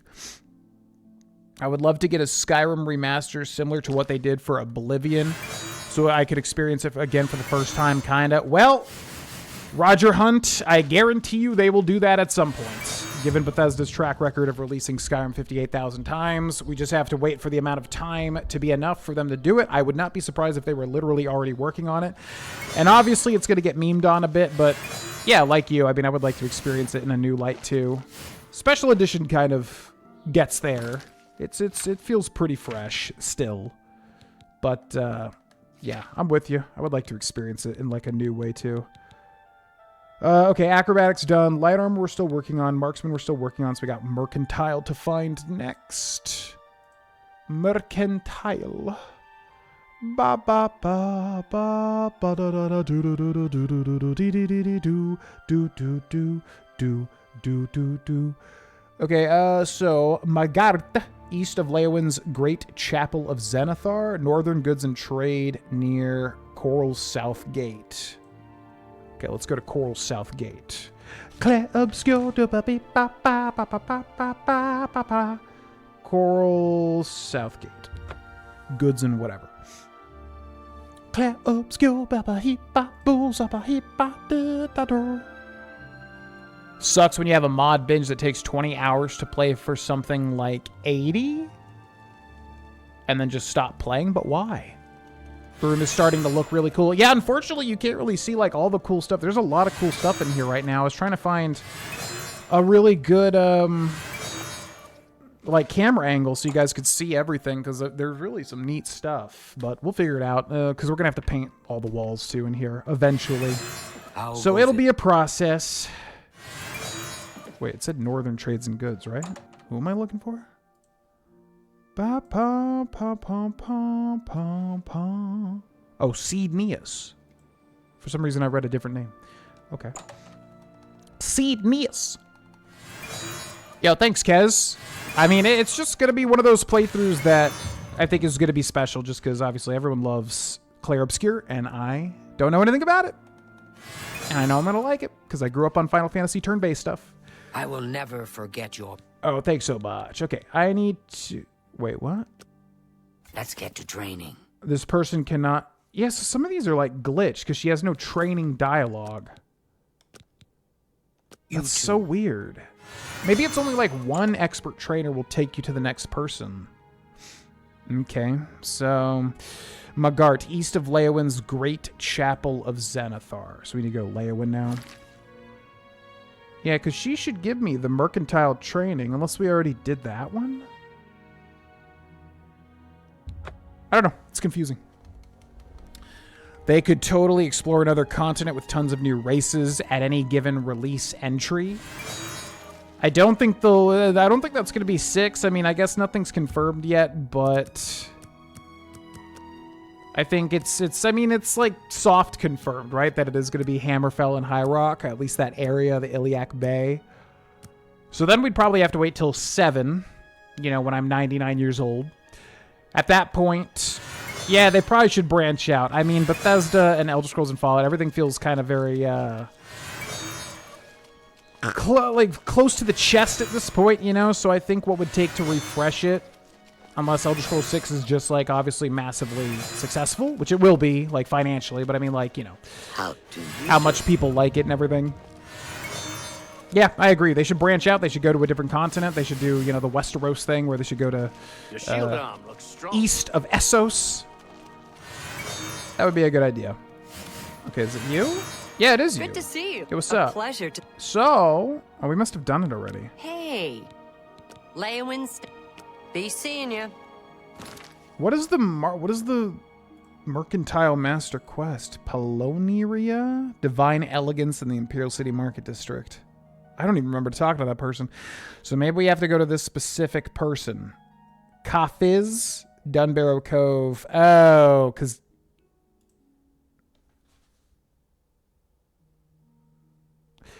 Maybe Dunbarrow... Okay, so maybe once you have Dunbarrow Cove, it, like, takes over, kind of like the other one. I don't remember that being the case, though. That's so weird. Being honest, I haven't been so excited for a playthrough in a while. Clair Obscur. Oh, yeah. No, I mean, I feel the same exact way. Like, I was really looking forward to this one. Baldur's Gate 3, too, but I went wrong with Baldur's Gate 3 just because... on the Patreon channel, just because I was trying to do every single thing from the start. We started streaming it, then it converted to, like, a normal playthrough, and it was a bit of a mess, point being. And then I got a little bit overwhelmed with it, which is why this time I want to, like I said, record 3 episodes a week for Clair Obscur and keep it fresh. And I'm also probably just going to record a ton ahead of time just so, like, I'm always playing it, basically. But yeah, I was excited for Baldur's Gate 3 as well, but I think Clair Obscur I learned from Baldur's Gate 3, and we're going to keep it a lot more consistent, so I also am extremely excited. Yes, massive interest in Subnautica. I was actually considering doing Subnautica 2 today instead of Oblivion. However, I don't want to get really attached to Subnautica and then not do KOTOR 2, because I want to have a plan of streaming KOTOR 2. So yeah, I was actually considering doing Subnautica 2 today, at least diving in to it. But I do want to do that as well. I just want to pick a lane and stick with it, because obviously I get way too ADHD and do a whole bunch of different things, and I want to, like, pick a thing and do it. That's what I'm trying to get better at these days. Okay, so we got to find that one guy that starts with a K here. Maybe you can teach me something. Well, I'm trying to get skilled at everything, my friend. These Ascended Immortals are still here, by the way, which is hilarious. Okay, so let's also send this guy on his way again. Of course. Have fun with it. Okay, I think he's down here.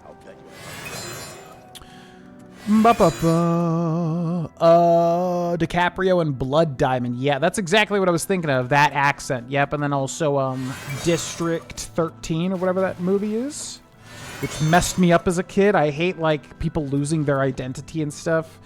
That movie really messed with me. Same thing with Dragon Ball Z, where Goku mixes bodies with Captain Ginyu. That stuff really F's with my head, where your identity is just stolen, you know? It's really messed up. Well... Okay, so invest. Why can I not train? You've got a lot to learn. I really don't remember doing the Mercantile Master Training quest. I mean, I guess we can go check the one, like the Master Trainer, but none of them are giving me a recommendation, which is super weird. Clair obscur, Ocean Sea stuff being your thing now. The Subnautica series would be a fun experience. Yeah, I really want to do it. I don't know. Does anybody know how long the early access is? Like how much content currently exists? Because I'm very blind to it. What's up, PL Kodiak? Welcome in. Doing well, doing well. Rarely type in the chat. Well, hope you've been well. Welcome to the stream. All right, let's just go directly to the Master Trainer. I don't know what's happening with this. Polonia?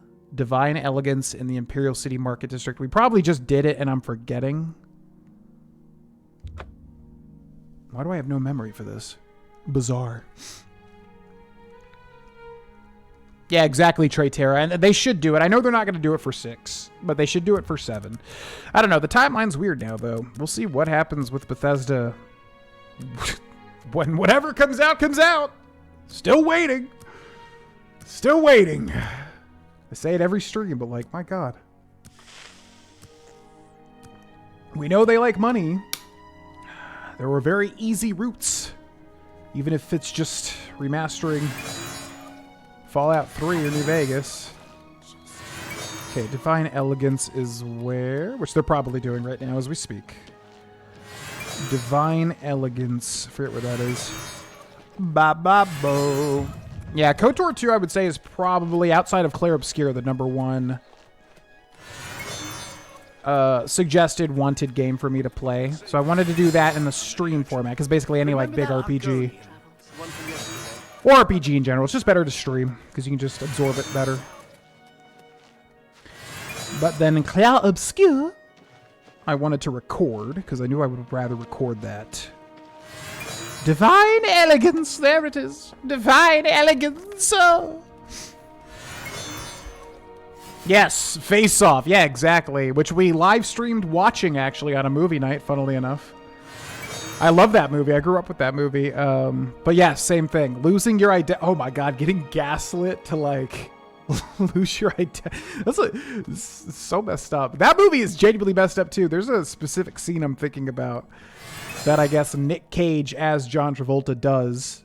He does a thing which is super duper messed up. Anyways, hi. Good day. Train me?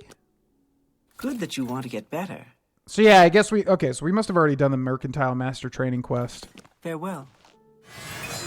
I want to look that up because I don't even remember what we did for that. Ba-bum-bum-ba. What was this quest? Mercantile. Collect 10,000 gold. Ah, okay, that's why. Because it's literally just having 10,000 gold. And then if you... Yeah, if you've already played the game for a bit, you'll just have that anyway. So we must have just completed it on the spot. Okay, that makes a lot more sense. So then let's go to character major skills. We got Mercantile. We're near the bottom of the list now. Security. I don't think we did security. So where is the security person? Security is gonna be...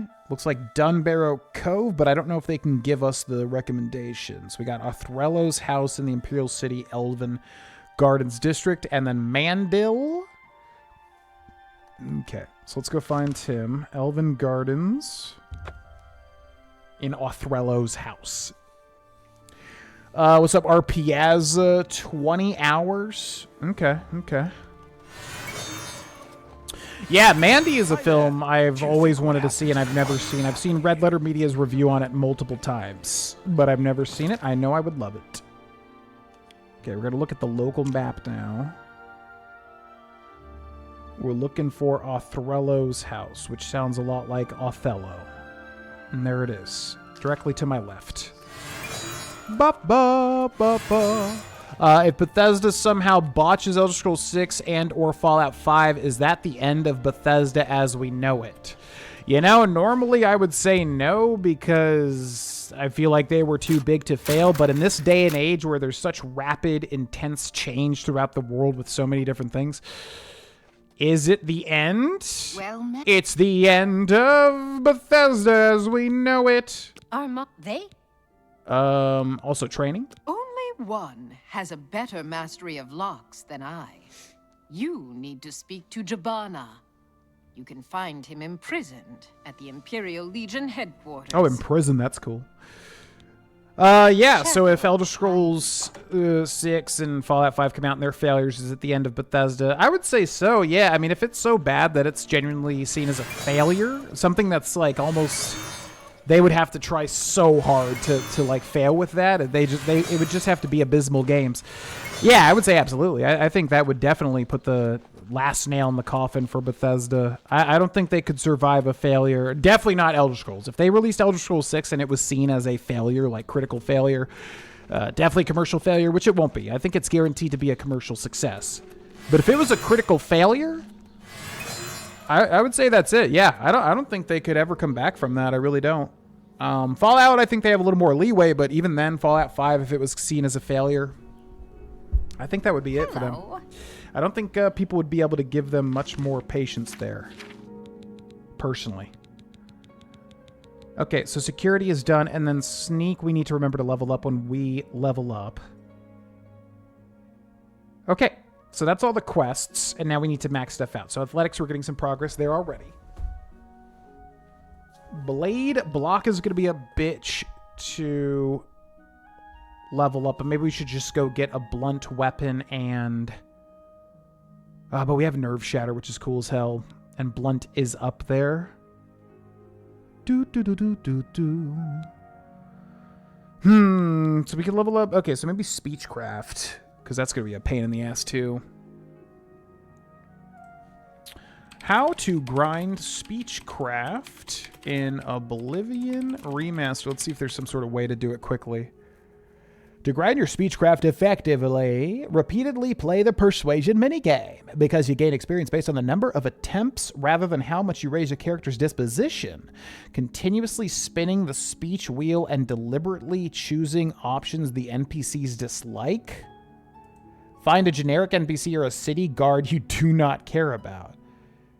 Quickly click through the 4 wedge options on the wheel. You don't need to play perfectly, rapidly selecting the smallest, lowest bar for things they dislike, or just rotating through all of them cycles the minigame extremely fast. They may refuse to talk or attack you when the conversation ends. Use a bribe or pick a few favorable options to restore their disposition roughly to 50, then continue the cycle. Okay, I am glad, because I did not want to do this naturally, because it's a pain. So we'll try that. Do, do, do, do, do, do. Ba, ba, ba, ba, ba, ba, ba.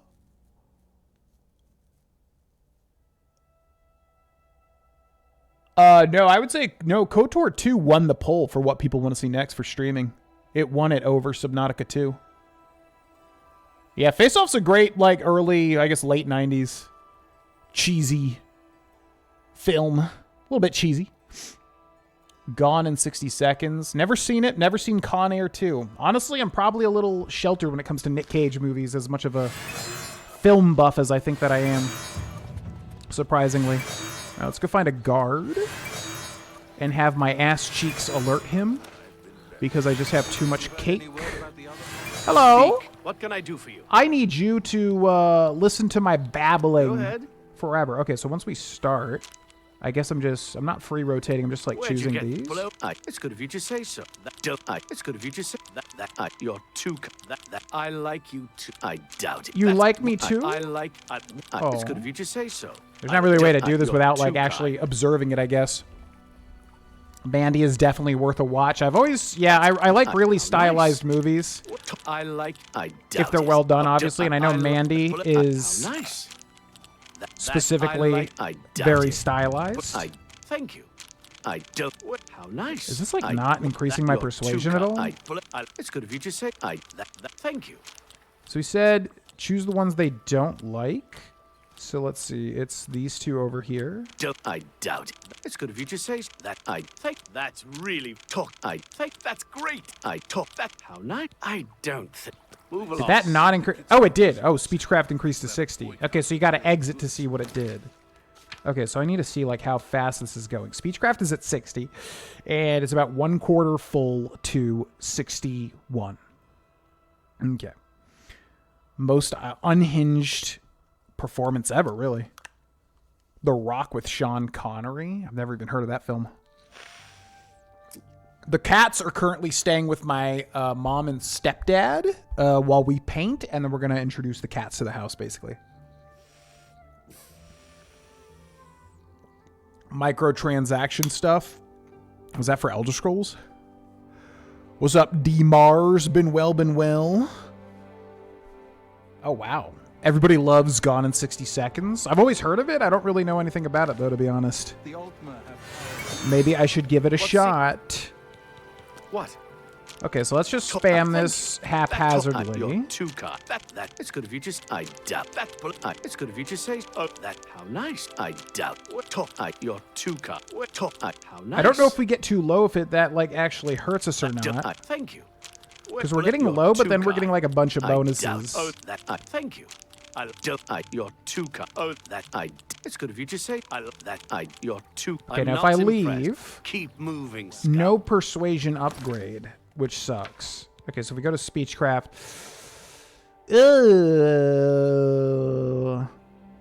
that really didn't go up all that much at all, and that was a lot of spamming. I wonder if there's a better way for this. Ba-ba-boo-boo-ba-da-doo. Oh boy, way to level speechcraft quicker. The longest TLDR on the shortest post I've ever seen. Well done.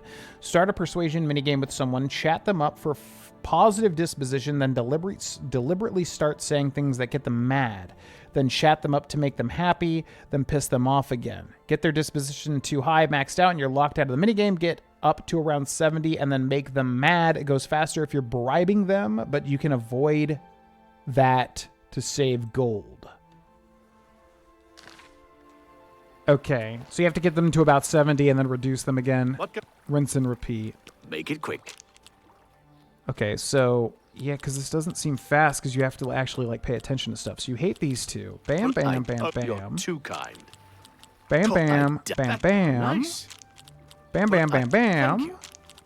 Bam, bam, bam, bam. So now he's up to 70. So now we deliberately make him mad. So we go bam, bam. That's cute. Bam, bam. Nice. Bam, bam, bam, bam. You just say, that's cute. I like you.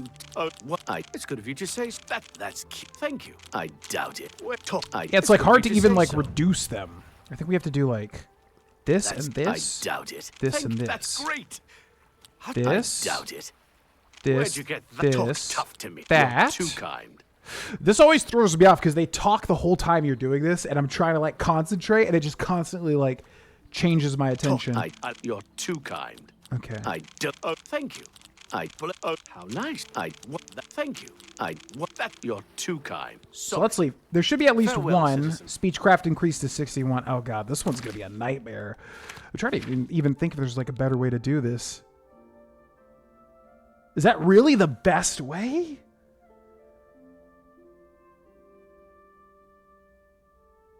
Yeah, I was kind of worried about that because I was like, I don't think there's any other way to speed that process up. You can train, obviously, but I kind of need the training for... There's like other stuff it could go to. Oof.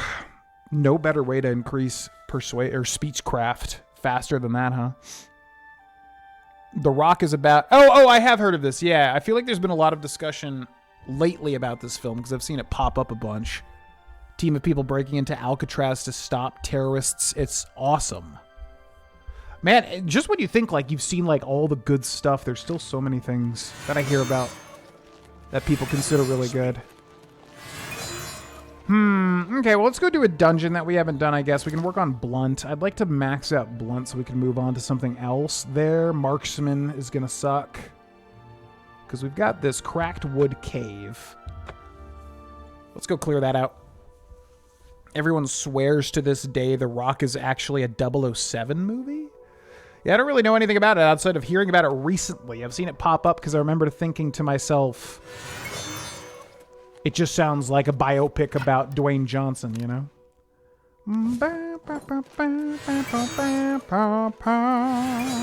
Yo, what's up, TCM? Used to watch you in middle school? What am I, old? As a new journeyman of illusion, you know what it is and is not real, and how to fool the minds of your opponents. You can now cast journeyman level illusion spells. All right, that was quick. So let's grab Cracked Wood Cave, and we're going to go make a level 50 illusion spell now. Yeah, luckily these are kind of fast.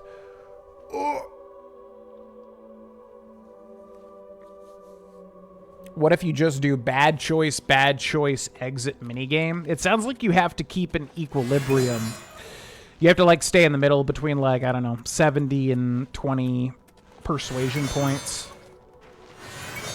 So it sucks because you have to actually, like, focus. I wonder if there's a better way to do it. Maybe if you just, like, run from guard to guard and just, like, spam leave and then just go to all the different guards. There's got to be, like, just some more efficient way, though. But it's virtually a worthless skill in Oblivion, so it sucks to max it. Okay, so now we need Chameleon again, and then I need On Self, and then I need Maxed Magnitude, and I think we can make it, like, 3 seconds, maybe 4? Oh, maybe 5? Oh, maybe 6? Whoa, maybe 7? Okay, there it is. Okay, so we'll make this 6 seconds. We'll enter the name. We'll call it Illu Grind 3. Square, which it doesn't really tell you have to do. Then we go to Magic. Then we go to Illu Grind 3. Then we show shortcuts. And we go over here. We press that. Then we grab that. Then we spam this. I also pop a Varla Stone. Actually, no, because we get the same amount of Blunt if we don't, right? All right, let's go clear out a dungeon. Huge movie guy, and even then, there's still a load of classics I've never seen.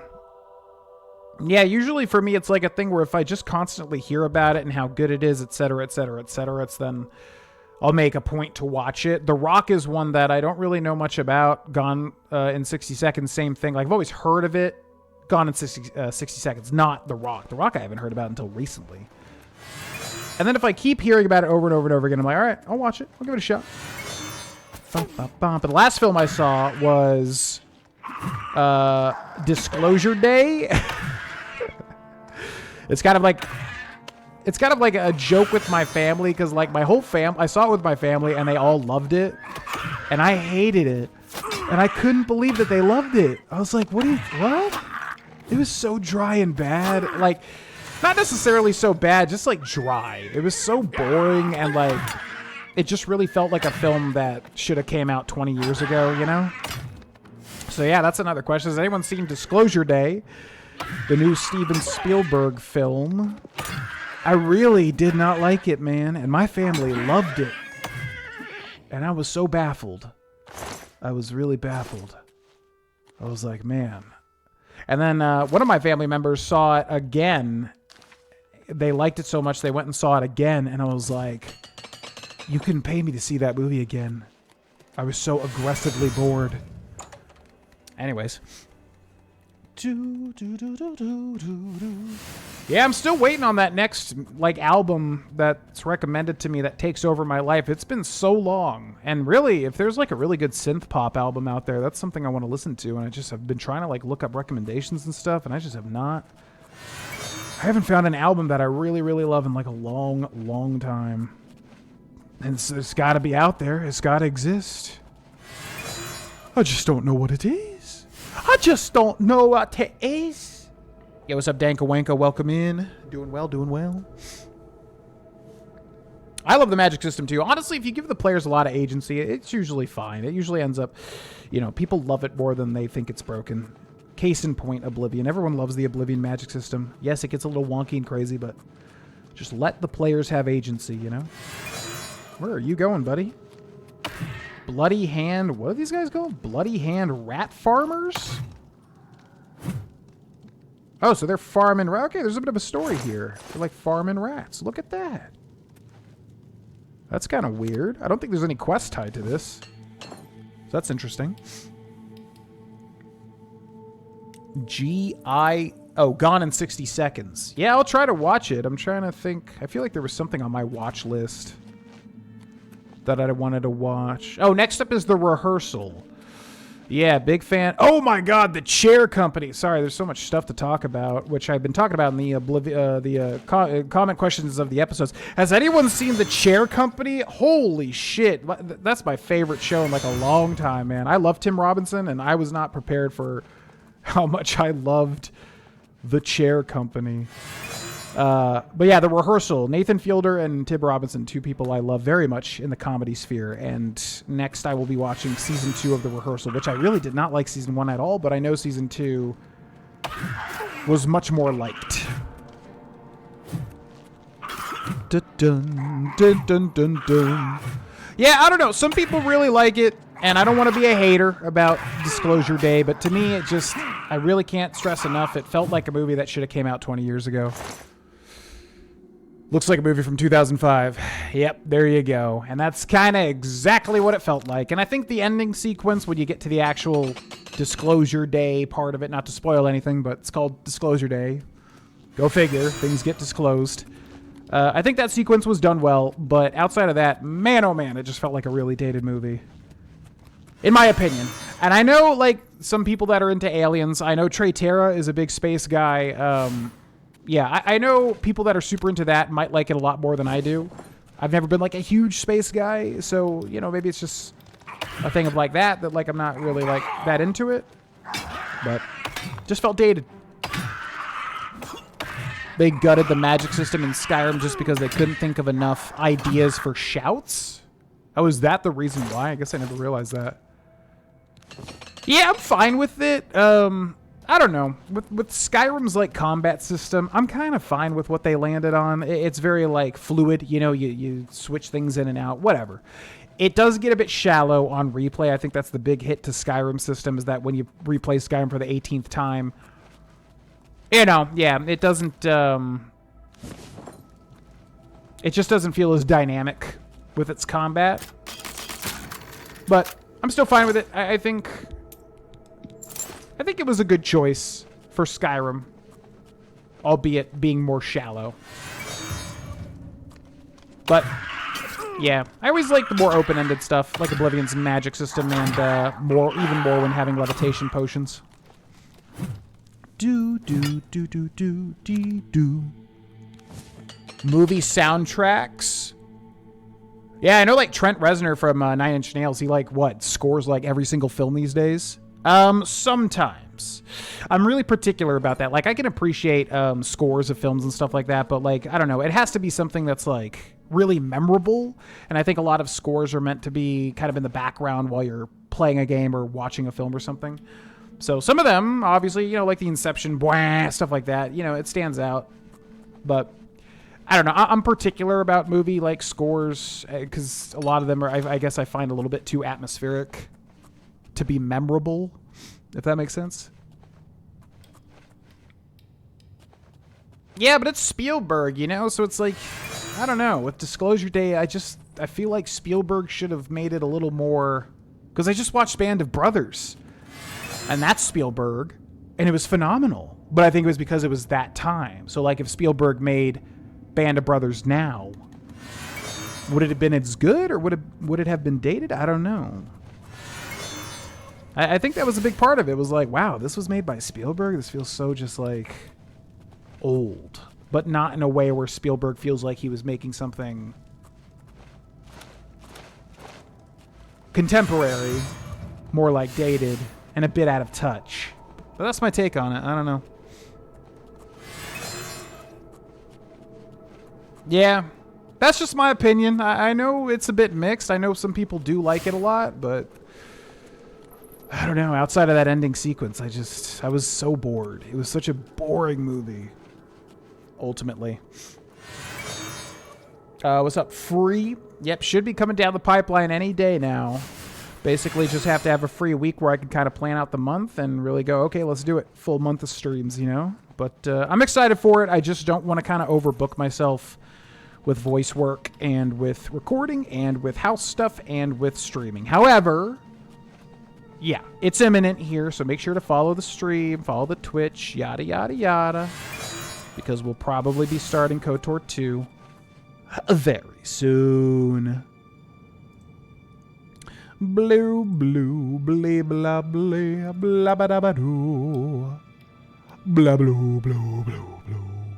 What's up, C-Mike Gaming? Unfortunately, not really. I have to manually check the TikTok, like I always say, so I'm not sure what that was in reference to. But I'm curious. Blue, blah, blah, blah, blah, blah, blah, blah. There's no way that this is a dead end, right? So what did I miss here? Let's see. So we got to go straight to the back, and there's this like area over here. So let's go straight to the back. We'll hug a right, make a left, and then hug another right. And let's go check that out. Blue, blue, blue, blue, blue, blah, blah, blah. Skyrim is fun to play. Yeah, I think Skyrim gets hated too much. I've always said this. I think that it's like the popular effect, you know? It's like a thing where Skyrim's the golden boy, the one that gets all the remakes and all that stuff. So I feel like people like to shit on it a little bit. But I'll be a staunch defender. I think, you know, what Skyrim was when it released was very, very... what do you call it? You know, groundbreaking. I think it was a bit groundbreaking. And yes, Bethesda does have a problem with sometimes, like, shallowness. Some of their games are a little shallow upon replay. Skyrim definitely has that a bit. But people have said, like, you know, deep as a ocean, or big as an ocean, shallow as a pond, or whatever. Come on. That's being way too, like... That's being way too brutal to Skyrim. Like, it's not like that. There are shallow elements. Definitely. But to say it's as deep as a pond, come on. It's not that bad. No way. But I feel like that's how people treat it these days, you know? It's one of those things where it was immensely popular when it came out, and I think now it's like people looking back on it, they're like, actually, it wasn't really that good. Like, it was really good in a lot of ways. But it's definitely not a perfect game, no. Bop. Blah, blah, blah, blah, blah, blah, blah. Tron Ares and the girl with the dragon tattoo. I just spoiled that whole film for myself because I wanted to see what the plot was about. So I read the whole plot. But yeah, no, Trent Reznor, freaking, he scores everything. I see that dude's name in like every single thing that's ever released. It's actually crazy. And I really do like Nine Inch Nails. I wish I loved them. I really wish I loved Nine Inch Nails, but I kind of just really like Nine Inch Nails. There's a couple of albums that I like quite a bit. But I can't say that I love their entire discography, unfortunately. Blue, blue, blue, blue, blue, blue, blue. All right, gentlemen, up this way, please. Follow me. I will take you to the promised land. Come this way. Tron Legacy's OST was Chef's Kiss. Oh, yeah. That's the Daft Punk one, right?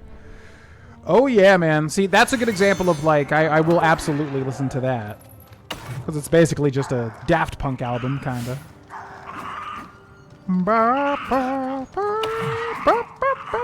What's happening to my Magica? Why is it not, like, regenerating? Alright. Let's get some block and blunt.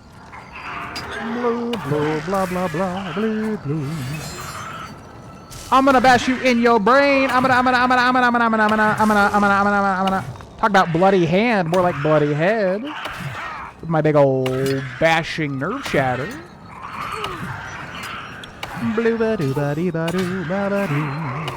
Bye-bye. What do you got? Potion of healing. 17 strong potions of healing. I love when you get super late game at Oblivion, you just get stacks of 50 billion things. Well, thank you. Yeah, there's also something weird going on with these guys' aggro. Oh no, it's because I'm chameleoning myself. That's why. I just realized it's actually having a practical purpose. Kinda. Why can they not see me? That's kind of weird. Wait, I don't even think they're at... Yeah, they're not even aggro. Bloody Hand Goblin Berserker. Okay, you do your thing then. I'm not going to kill you. That's fine. Okay, let's take a look at the local map. So where have we not been? Still over here to the right. Let's go check that out.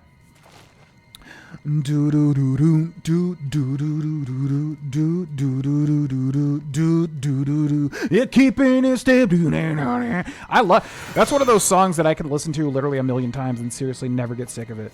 And that's rare, man. A lot of stuff I'll burn through, and then I'll have to take breaks from before I listen to it again. The Hand That Feeds, 9 Inch Nails. I can listen to that song. I don't know what it is. I could listen to that song over and over and over and over, and every single time it comes on, I'm just like, hell yeah! I don't know what it is about it. It's such a great song. Film scoring more these days. Yeah, he also did, like, I think, a bit of Twin Peaks, which I love to death. I know he was in the 3rd season, The Return. I think, I say he, but it's like 2 guys, right? It's Trent Reznor and it's Atticus, whatever. But yeah, I know he was in Twin Peaks, The Return, too. He's very prolific. You're keeping it still. It's black and it's hollow and it's cold. Alright, I guess that's everything here, right? Just how deep do you believe when you bite the hand that feeds?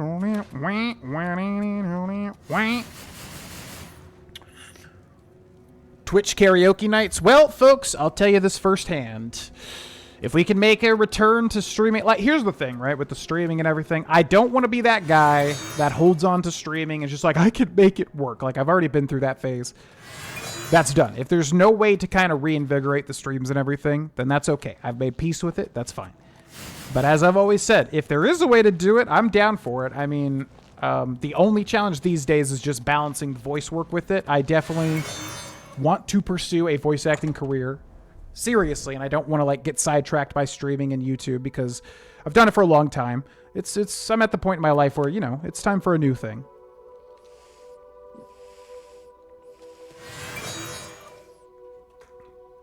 But as I've always said, I'm in great shape now. I've got the energy for it again. You know, back when I was like nearing 400 pounds, it was harder to keep the energy up, obviously.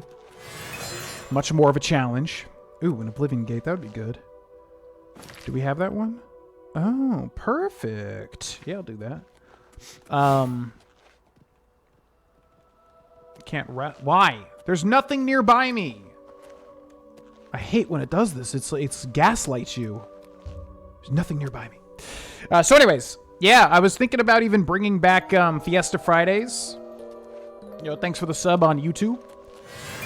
I was even thinking about bringing back Fiesta Fridays, basically getting a 6-pack of beer, drinking it on Fridays, playing something new and different that we're not playing throughout the rest of the week. I mean, to be honest, it really does sound like a lot of fun. As usual, the only thing is I don't currently drink, so it would suck reincorporating those calories.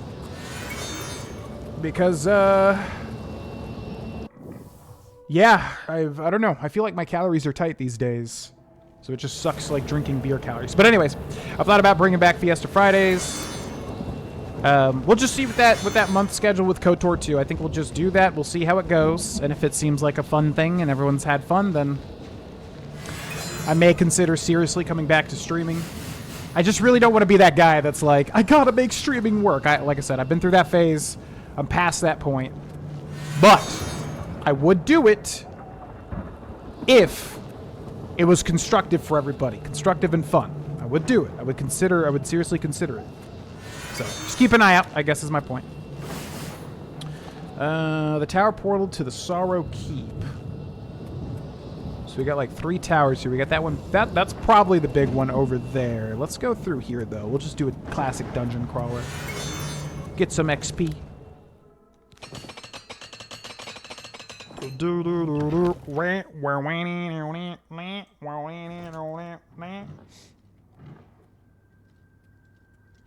Just opened my first Marvel packs on Arena onto the dailies. Oh man, I've been out of that game for so long.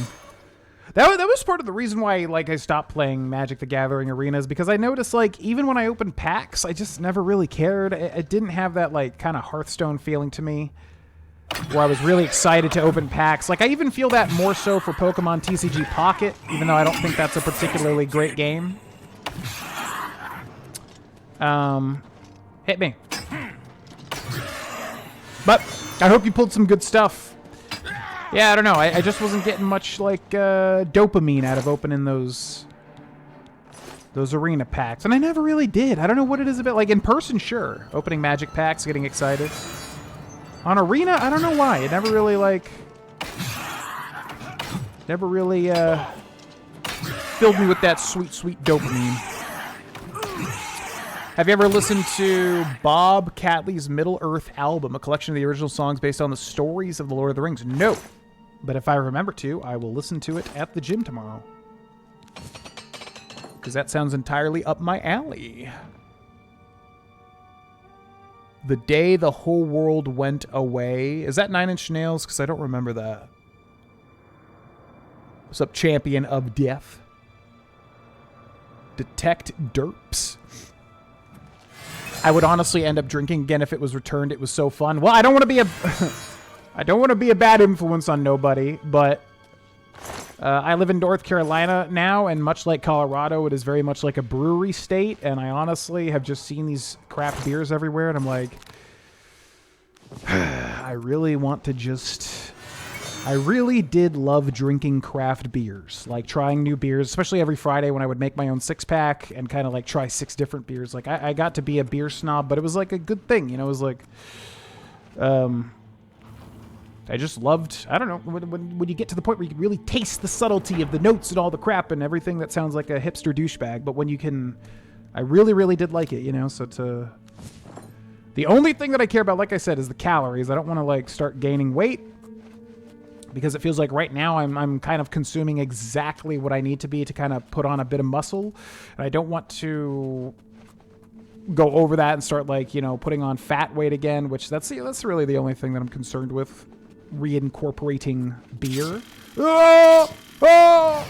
It's like bouncing Betties from Call of Duty World at War. Okay, Citadel Hall door, very hard. Well, guess what? That's no consequence to me. But yeah, I'm considering it. We'll see. I think like what I'll say. We'll do the month of KOTOR 2. We'll see how that goes, and then we'll go from there. We will go from there.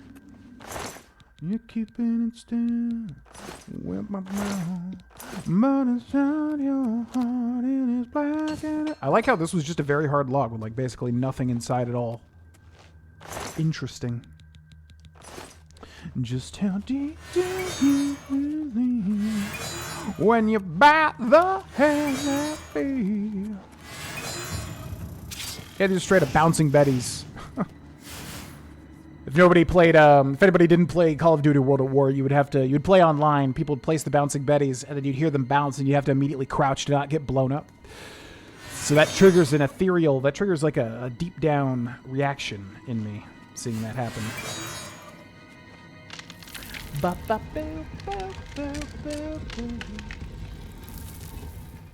Yeah, no expectation, which I've the last time I streamed for a bit, I mentioned meditating, and I have still meditated every single day for 10 minutes at least, and that helps you get there a lot quicker. The no expectation, the being in the moment, that sort of stuff.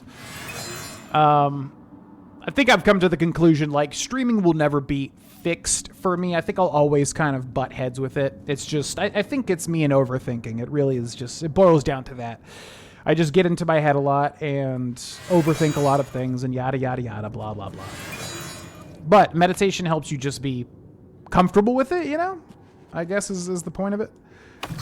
It helps you kind of recognize your faults but be okay with them, as opposed to recognizing your faults and then combating them and trying to...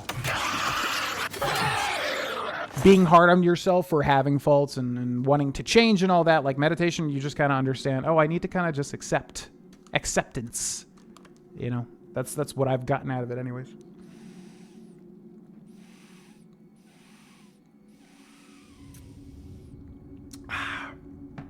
But yeah, expectation. Because I think the thing is, like, I'm just so type A. It's like any single thing that I do, I have to just succeed at the best level. It's just how I've always been. I think that type A wiring is just so within me. Door to the Anguish Keep. It's so within me. It's like hardwired. So when I'm not just succeeding on every level and just... Which is, of course, not realistic, you know? So you end up burning out because you're just putting so much pressure on yourself all the time. I think that's been something that I've obviously struggled with in the past in conjunction with streaming. I need you to turn around, big boy. Karaoke chat got wild. It was so much fun. I am so much of a better singer now, too, with training my voice a bit. Like, I can genuinely sing so much better than I used to be able to. But then every time I do karaoke, if alcohol is not involved, I get so in my head. It's so funny to me because it's like it's the only thing that I truly just really get into my head about is singing. It's the only thing that I, like, as a performer, it's the only thing that I genuinely feel such, like, stage fright doing. Unless I have drank alcohol, at which point I don't care at all. And then I could just have so much fun with it.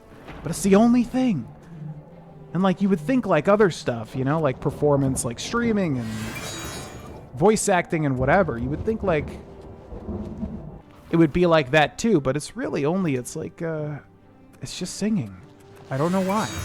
I think it's because, like, I don't think that I'm naturally good at it. Is there no way to go here? It's like a dead end. Maybe I'm supposed to drop down over this way. Wait, there's two. Hold on. Oh, Zivalai! You just killed yourself. You went, like, for the palm, and then you killed yourself. What do you think about that? Beep ba ba ba ba ba ba. It was the best of times. It was the worst of times. That's cool. I also meditate every day, and I think it's an overlooked skill. It wouldn't. Yeah, I mean, it's been massive for me, and I don't like to harp on it because I feel like in the past, like I've I don't know. I've tried a new thing, and I'm like, I keep talking about it, and then I burn out on it, and then I do another ADHD thing. But yeah, no, meditation has been mega impactful for me, and I absolutely agree. I think honestly, everybody should try doing it at least. It's incredibly tough for me because I again probably have undiagnosed ADHD, so having to sit there every day 10 minutes and just not go crazy because you're not doing anything is a challenge. But yeah, it's really helped me just be comfortable with the moment. You know, every day to day. I think what it does is it like helps you recognize how much we all yearn for stuff, how much it makes us, like how much living day to day just makes us want things. And one thing that always sticks out to me is when he says, like, he'll say, you know, what about this moment needs to change, right? Like, if you got everything you wanted in this moment, what would change? And that really connected with me because it's like, yeah, it really never ends. So let's say, oh, I want a lot of money, right? Okay, well, now you have all that money. So now what? Your brain's still going to jump to the next thing of like, well, now I want this thing. Now it's the next thing that I want. Oh, I have $1 million. Okay, but this guy over here has $3 million. Now I want $3 million, and it never ends. The wanting, the yearning, the never being okay with the moment. And I think that was the big thing for me with meditating, was just like realizing, just being comfortable with existing. Like, that's it. That's it. Just being alive and having that be enough. That was what clicked for me. But I think there's a lot to pull from meditating. Even just calming your brain, you know. Anyways, it's been very positive. Yeah. But obviously not everyone's going to be into it. And I try not to be pushy about stuff.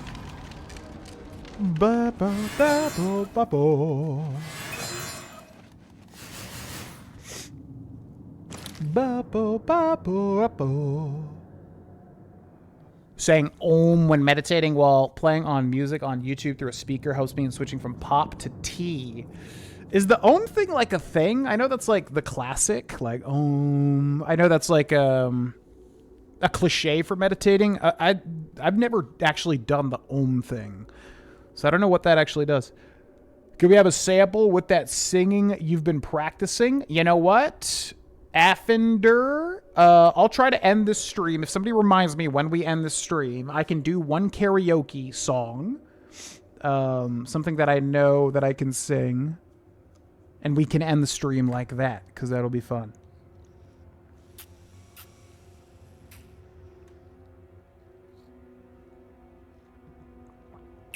Yeah, thank you, Trey.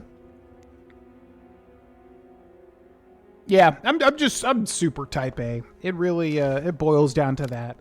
I think, you know, I always have to be working towards a goal. I always have to be succeeding. I always have to be, whatever, just working towards a goal. I would really boil it down to that. Even this stream, I'm not just playing Oblivion like I'm wanting to level up all these skills, right? I'm trying to be efficient while I'm doing it. I'm trying to go through this Oblivion Tower, and I'm trying to remember to constantly cast this so that my mysticism or whatever it is goes up. That's exactly how I am. It's like I have to be working towards something. I don't know what that means psychologically or whatever, but that's what it is, man. That's what it is. And so when you're like that, it's kind of hard to be in the moment sometimes. You know what I mean? It's kind of hard to just enjoy the ride because you're trying to improve a skill or do something, you know? I'm glad, Ranger. Different ways to meditate. You can do active meditation too while you do an activity like the dishes. Oh yeah, totally. I mean, that's a big thing he tries to say. And when I say he, I mean the Waking Up apps with Sam Harris. That's a big thing too, is that when people sit down to meditate, you know, they try to, a lot of the time they're new to it and they think, oh, now I am meditating. But no, in reality, like what you're doing is you're just training yourself to be in that state at all times, basically. Like, if you're driving and you experience a lot of road rage, well, then you can tap into the meditation to be like, okay, well, I'm about to like overreact. I'm not going to do that. I'm going to be aware of the rage of road rage in me. Be aware of it. Get ahead of it. Not let the emotion jump into me and take control of me, right? So yeah, exactly. Like I try to do it all the time, especially like in the midst of an argument or something. Try to tap into, well, okay, so I'm feeling these roiling emotions, right? But logically, I'm going to chill the hell out. I'm going to try to respond more rationally. So yeah, it's had massive positive effects. I like I said, I try not to talk about any of this stuff like too much just because I know people that don't have any interest in it are like, oh my God, shut the hell up. I'm not going to meditate. And I get that. I understand that. But it has, yeah, it's had a lot of positive stuff. Positive impacts. Gratitude, yeah, which is a major part of meditation too. There's like gratitude meditation. There's metta, love and kindness meditation, where you focus on the empathy and connecting with the people that you love and wanting to be your best self so that everyone lives a better life and that sort of stuff too. I haven't gotten like too meta with all of it. Meta with the meta and other styles of meditation, but there's a lot of different routes you could take. Basically, it's like an RPG skill tree, you know. Ba ba ba ba ba ba.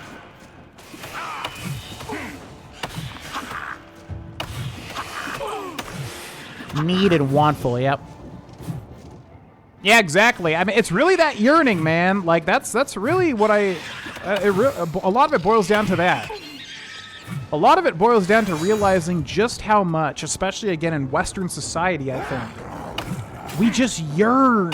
It's the yearning. It's like nothing's ever good. Oh, I got this promotion, but now my friend has a better job than I do. I want his promotion.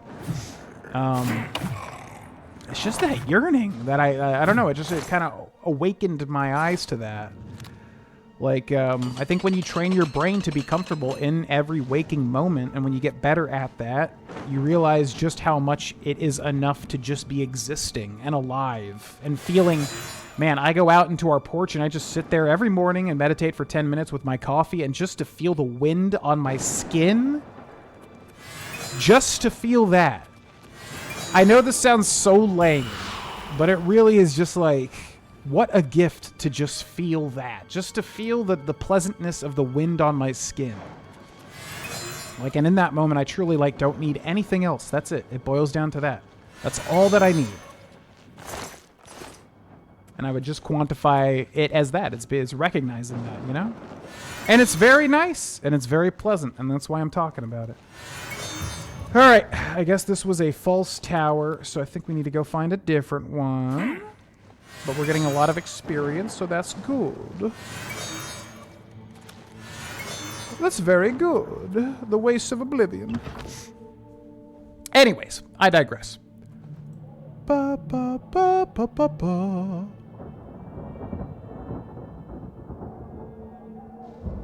Oh, like the ohms with the vibrations. I see what you mean. I haven't practiced that. I know that's obviously, like I said, like a cliche for meditation. I don't have an experience doing that, but I definitely see what you're saying. Okay, so it's got to be one of these other towers. Wait, can't you see? I thought it like shows through the top thing. I'm feeling like it's that one over there. Question is there a way to maybe survive the fall here? Probably not. I think I will die. So let's exit and let's go to the one to the right. Is there a way to maybe drop down though? Ooh, okay, I'm gonna make a save and try to do some creative platforming here.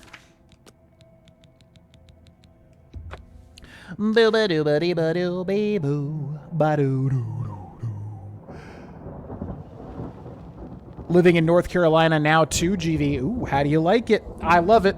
We both love it. It's like, honestly, I think the perfect state we could have moved to. And it's so big, too. There's so much stuff to explore. What's up, Greed? Hey, GV, who's your favorite Oblivion prince? Mine is Dagon. We talked about this earlier. I would say my favorite prince is Sheogorath. It's the boring but truthful answer. He's just the most fun. What can I say?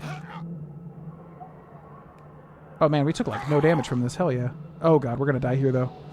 Whoa, we have so much HP. Oh, my God. Wow, that would be like an insta-death, like, at any other point in the game. Okay, cool. All right, let's go to this tower over here. Man, oh, man, I can't believe how little damage that did to me. That's nuts.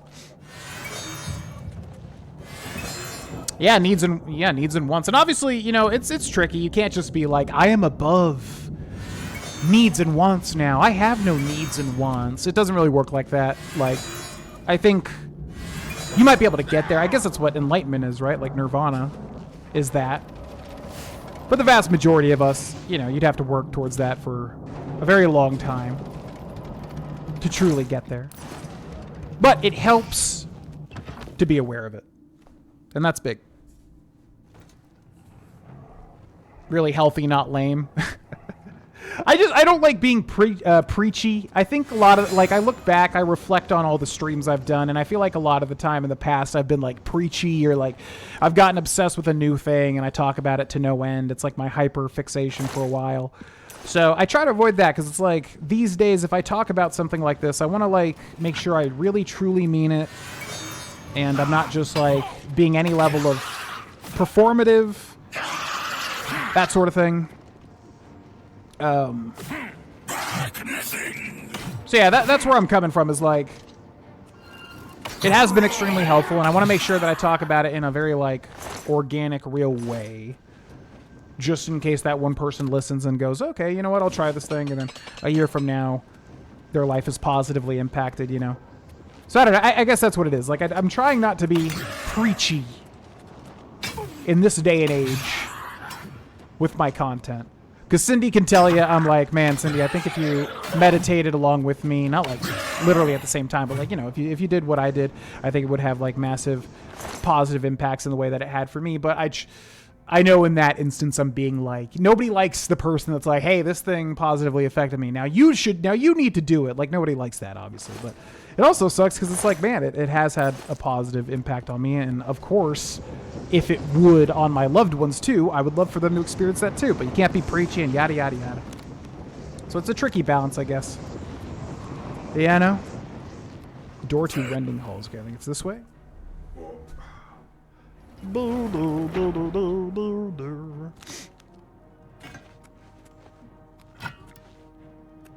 The fear of losing the peace and state of being / mind. Well, yeah, I mean, I can tell you, I think everybody experiences fear, of course, in their lives to a varying degree. And I can tell you, like, whenever I'm fearful about something, you know, starting a family here as quick as we possibly can obviously comes with a lot of financial burden and worrying about the financial side of things and, like, you know, are we going to be okay, especially in this climate and economic climate and all that. You know, there's a lot of fear for me there, right? Like, because having a family in 2026, man, if you're not making, like, a shit ton of money, it's worrisome, right? The economy, I'm not an economist, but as far as I understand, is in a very bad place right now. So it's like starting a family at that point can elicit fear. So with the meditation, you know, I try to just remember, like, what's the point of holding on to all that fear? It doesn't matter, right? Like, life's going to go on and you can just do your best in the moment and blah, blah, blah.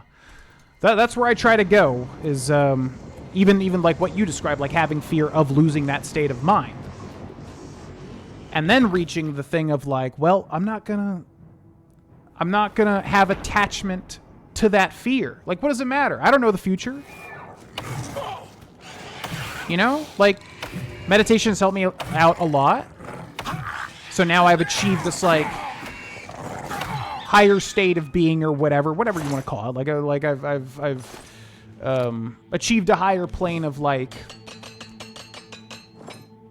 being comfortable in the moment or whatever. So then to have a level of, like, well, now I fear losing that. Well, now that's attachment, right? So now I have attachment to that. And I'm just not going to do that. I'm not going to have attachment to it. I'm not going to be worried about losing it. So I guess that's where my mind goes, is, like, I really do like the state that meditating consistently has put me into. But I'm also not going to fear losing it.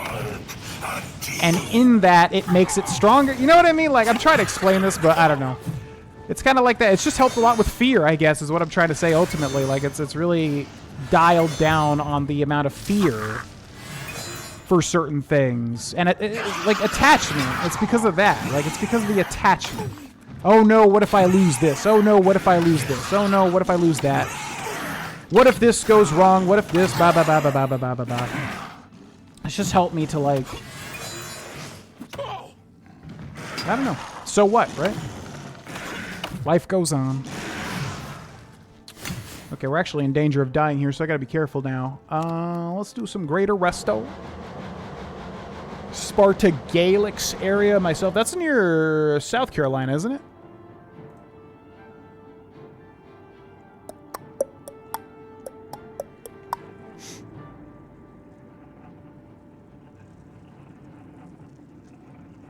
Yeah, it's definitely got a lot more normalized. Yeah, for sure.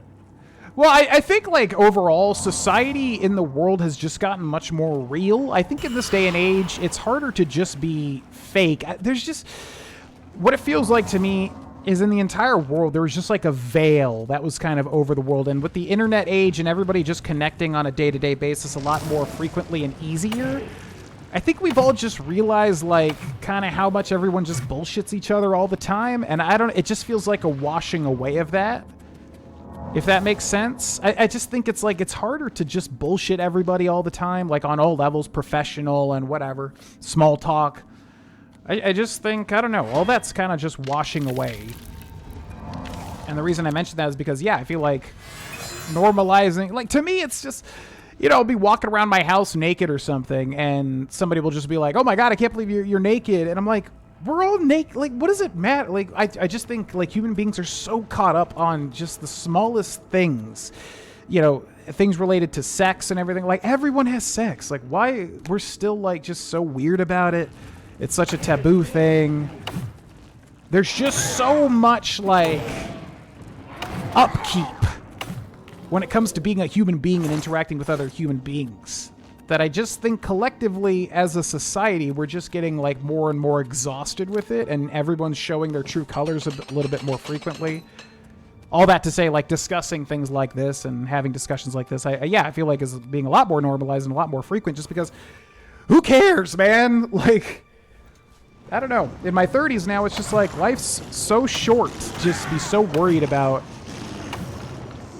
discussing, I don't know, deeper topics and feeling weird about certain things and discussing things and whatever, and just I just have no care in the world about, like, not being able to discuss this, not being able to discuss that. Oh, we're in company now. Don't discuss this. It's just like, it's so exhausting to just not be a human being. And be able to exist as a human being. I don't know if any of this makes sense, but hopefully at least a little. I think you're far too earnest to be preachy. I hope so, because like I'm always like checking myself, and I'm like, yeah, am I being preachy here? Am I like, you know, hey guys, I started meditating, so now I've kind of reached nirvana now. Just FYI, you're talking to an enlightened being. I'm kind of always keeping myself in check, because, yeah, like earnest discussion is very important to me, right? So it's like, I don't know. I just want to make sure that's being objectively discussed. I grew up in NC on a farm and moved to a bigger city for college. I moved back to the country where things move at a slower pace. Sunsets on the lake have become a staple of my mental health. Yeah, I mean, NC, honestly, I know it's become a... I think for a while it was a hidden gem. I don't think it is now. I think kind of everyone knows how beautiful of a state that North Carolina is and how much it has to offer. But yeah, we couldn't be happier, genuinely. Like, I love Colorado, but I definitely think in the long run I will prefer North Carolina. It's just so beautiful. It's the wildlife, man. Like, God. Like, our backyard just has so many bugs and birds in a good way. Jesus Christ, that thing just straight up guillotined me. What the hell is that thing? You don't see that too frequently. Look at that. Yeah, it's really just the wildlife, man. Like, NC is so beautiful with wildlife.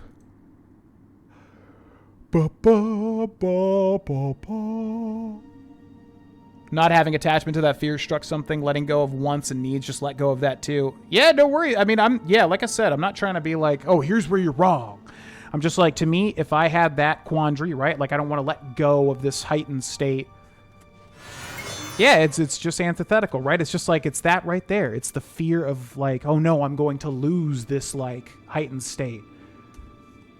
And it's letting go of that. Which I know sounds so simple, but it's like, yeah, it's the attachment.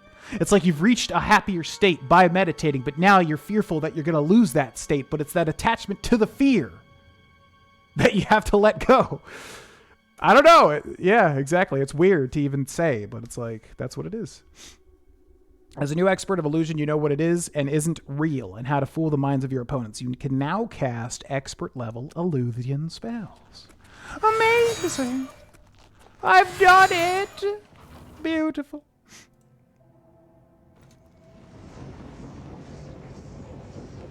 You lost it, sadly? Really? Like, I'm curious. Obviously, I don't want to pry into anyone's personal lives, but I'm curious how you lost it. I don't even know if it's something you can, like, permanently lose or anything like that. You know what I mean? It's just, like, it's a process. It's a skill. Meditating is like any other thing that you're just practicing. You're just slowly but surely getting better. And ultimately, if I had to say what it is, like, letting go. Letting go. Freaking, it's just, what's it called? Dead money. The hardest part isn't, whatever he says at the end. The hardest part isn't keeping it. It's letting go. It's like that. Can't believe I didn't consider that perspective.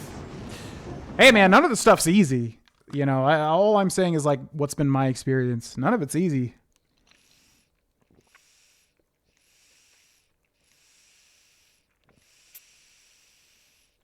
Friends think I'm crazy for walking around naked in my house. Yeah, to be clear, I'm not walking around naked in my house, but I'm just saying, like, there's so many things human beings are just so caught up in all of the time, and ultimately, what does it matter? We're all human beings. We all do the same crap. It's rare that someone's like a psychopath serial killer or something. It obviously exists, but the vast majority of us usually, you know, we're a lot more similar than, you know, I think we say some of the time.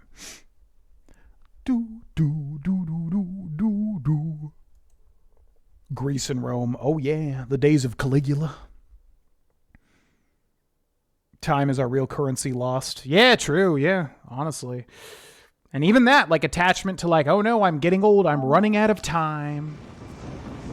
But that distracts you from just enjoying the time, you know? I'm so Worried about getting old. I'm so worried about... Sound like Trump. So worried about losing time. Losing all my time, getting so old. But when you're so worried about it, you're not just enjoying it. So what's even the point? You're not even, like, in the moment enjoying the time that you had. You're so fearful about losing it. You're not even enjoying it. So what's like? What are we doing? We're. It's like a negative cancels out a positive or whatever. You know, we're in the same spot. It doesn't even matter.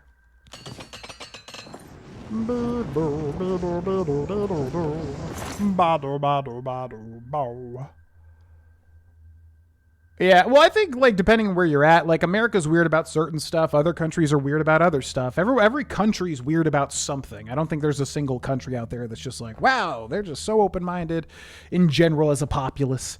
Every country has its thing. Western society, it's so funny. Like, I used to be such an American when I was younger. I was like, yeah, America and America's ideals. We're the best country on earth. I really love everything about being an American. And then as I got, and I never was like, I would never embrace like Eastern philosophy or Buddhism or meditation or any of that. I used to, you know, think like, wow, that stuff's so silly. And then as I got older, I kind of like, I've been reversing it. And I don't know. It's just funny how like life changes as you get older.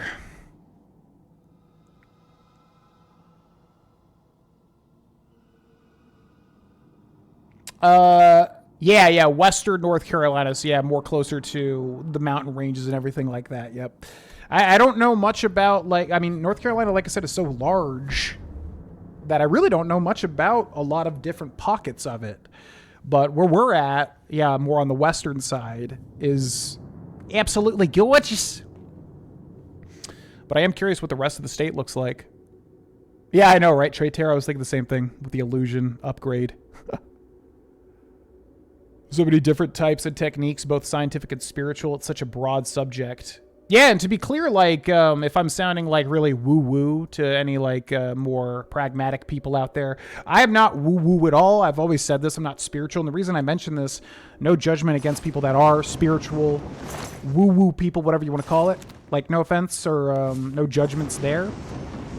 The only reason I mention that is just because everything that I do in this area is more about pragmatism, like a practical approach to,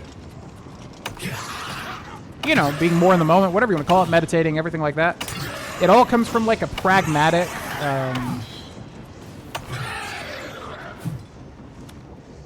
like I said, it's like a skill that I'm practicing. And I'm just mentioning that because I don't attribute any like religious or spiritual ties to it whatsoever. It's literally just a way to kind of change, you know, neuroplasticity, the brain chemistry, that sort of stuff. That's what it's been for me. It's not something that, I haven't had like a spiritual awakening or like a religious awakening or anything like that because I've just never been a spiritual or religious person. So it's more so just, yeah, a practical way that I've been kind of reworking my brain, you know? So I think anyone can do it regardless of your religious or spiritual beliefs. And yeah, if you want to go that route too, if you are spiritual or are religious, I mean, obviously you can meditate through that medium as well, of course. It's just not my medium, because I've just never really been that type of person for whatever reason. But I just wanted to be clear there. Excuse me, Daythroth. Got to go up here and grab your little sigil stone. Oh, I'm going to burn my hands, but it's going to be so worth it. Yoink. Your whole thing is crashing down. Your whole disgusting world is now gone. Goodbye. Imagine watching your whole world disappear. You can't do a single thing. You're trying to fling your spells out. You're trying to attack. You're trying to do everything that you can do. And none of it matters.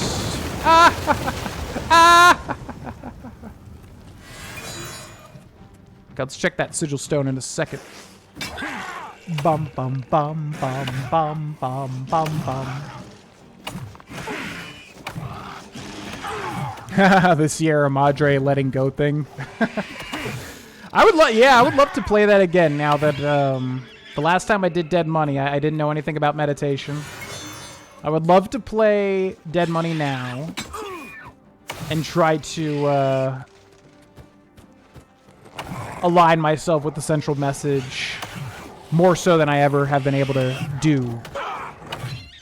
Yeah, that would be a fun little experiment.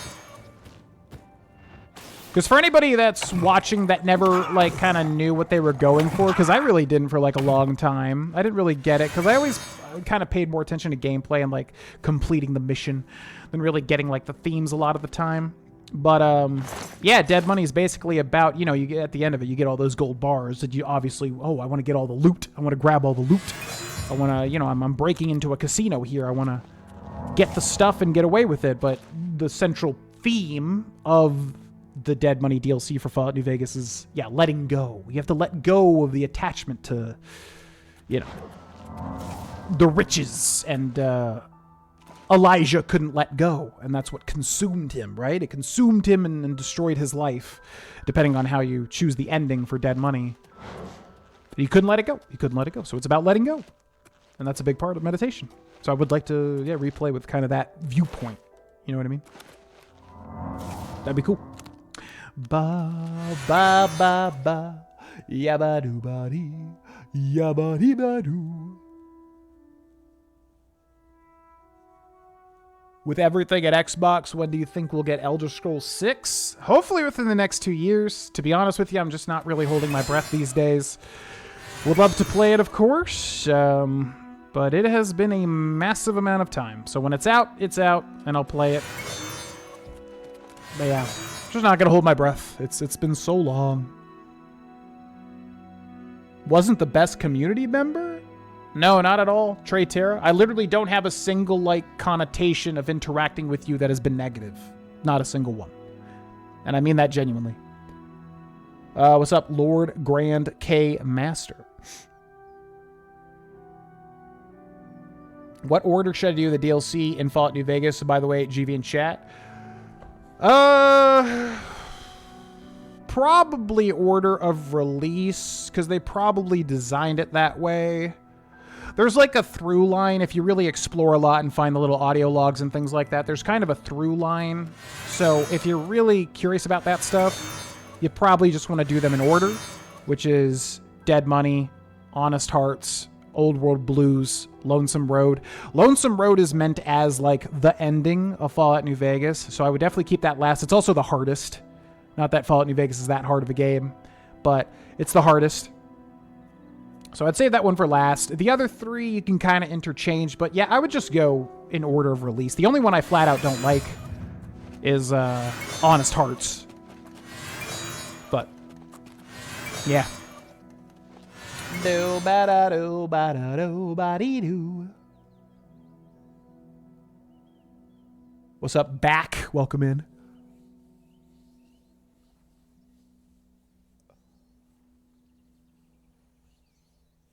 Yeah, I know what you mean, Trey Terra. For me, I think the biggest barrier was emotions, letting my emotions get the best of me, which obviously is always going to be a thing, and we're always going to have to chip away at these things. But that has been, I think, the clearest change with consistent meditation has been getting before the emotions. I used to be really bad. Like a year or two ago, you know, sometimes I would just have these blowout shouting matches and stuff. And in that moment, the emotions are just fully grabbing me, like I'm a slave to them in that moment. So being able to get at least, you know, a good amount ahead of them, understanding what you're feeling, and trying to be more of a rational adult has been huge. And that's mental, of course, right? Like, obviously, letting emotions grab you and running away with you. Yo, what's up, Red Pill YouTube Clips? Played along with you, just finished an hour ago. Nice. That's a playthrough I would love to redo, Fallout 2. But hope you liked it. Yeah, I never cared about getting the 3 bars, because honestly, offloading everything and trading for caps has always been a bit of a pain. So I never really cared that much about getting every single bar. I usually take, yeah, exactly 2 to 3. And I'm good. Ba-da-da-da-da-da. What's up, Pierce?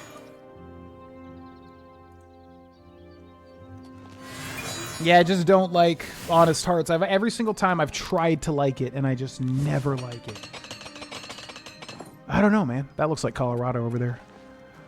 The Rocky Mountains. I just can't like it. I don't know what it is. It's I tried. I really tried. I'm like, why is Fallout New Vegas so good in everything else? And then Honest Hearts just doesn't click. And every time it just never clicks. 5 social emotional competencies I've learned about Teach Now. Yeah, I want to pull that list up and then we can discuss it tonight. 5 social competencies? I want to at least like browse them. Wait, what is it called? Case L? Is that what it is? 5 social emotional competencies.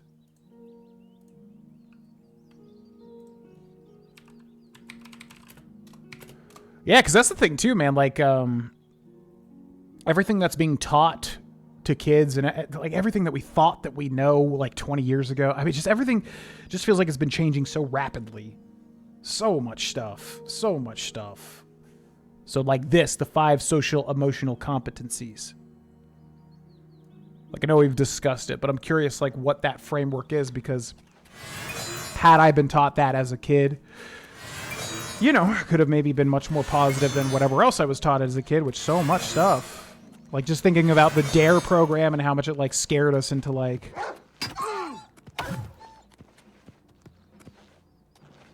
Do it. You know, like, the DARE program as a kid just really made me think, like, oh, man, if you do... Not that I've ever done drugs outside of marijuana... But like if you ever, you know, do coke one time, you will explode. Like that's what it made us think as kids. Like if you did any other drug, like anything, weed, even whatever, any drug ever, you would die instantly. You would just die. Like that's what I took away from going through the DARE program as a kid. It was like one drug. Oh, you smoked weed? Yeah, have fun dying and burning in hell forever. Like that's what they instilled into us. You know what I mean? Just kind of funny looking back. Hit me. Do it. Do it. Ba ba ba ba ba ba.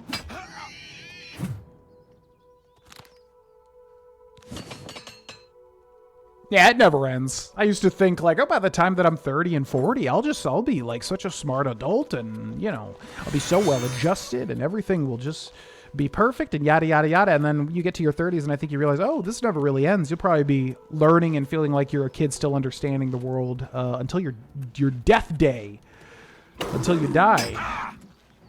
There's really not like understanding everything. And that's a good thing too. I think it's a good thing. We never fully,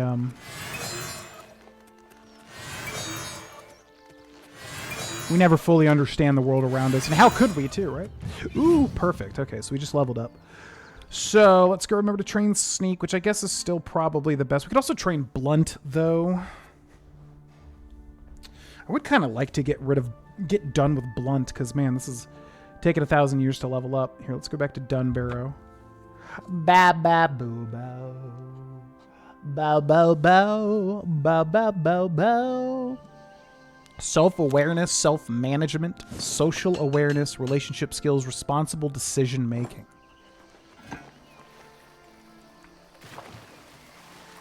Yeah, that all sounds incredibly important, obviously. It would take me a little bit of time to, like, muse on them and understand how they all fit together. But yeah, obviously all important stuff. The same book? Oh, the social competencies thing. I am unaware of the book, but I know Spirit and I have discussed this before. Ba-do-do-do. Did your block just add that boar? Yo, adios, Roger. Thanks for watching.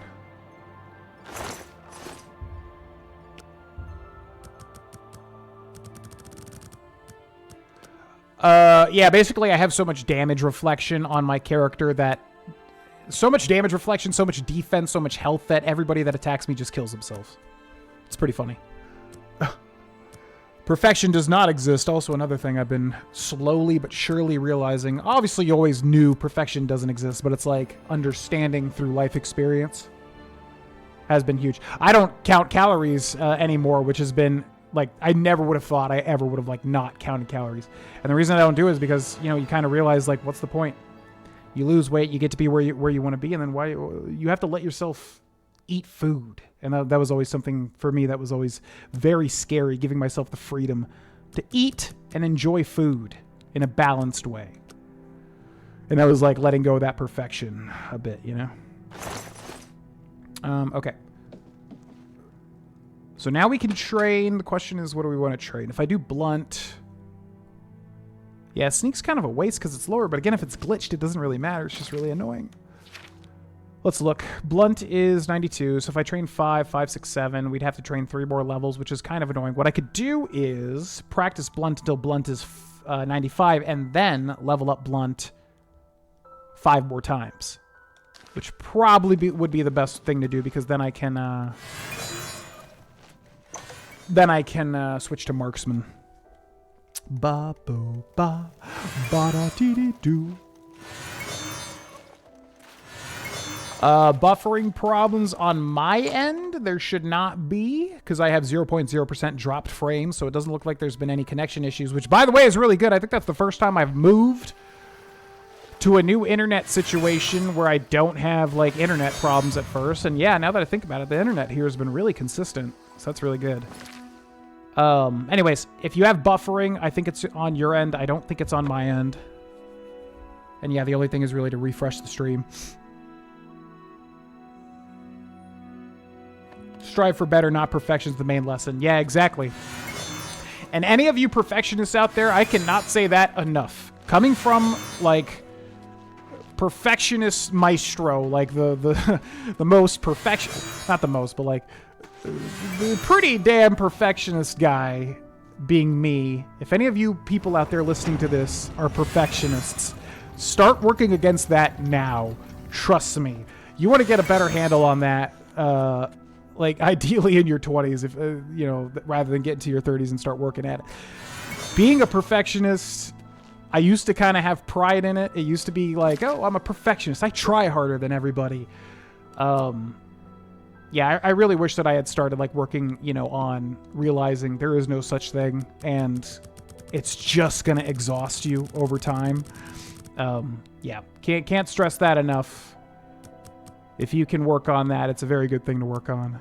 If you consider yourself a perfectionist. Da da da da da da ya ha ha.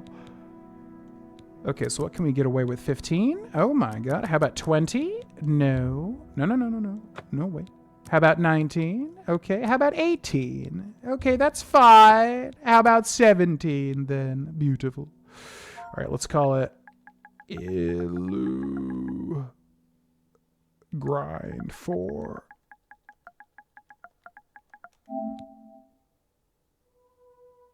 Bam. Cool. And this should get us up there super omega quickly now.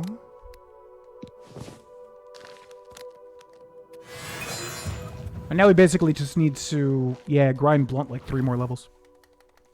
Do ba da do da da do da dee do. Yeah, ba da do da da do da dee do. Yo, what's up, Watari? Welcome in.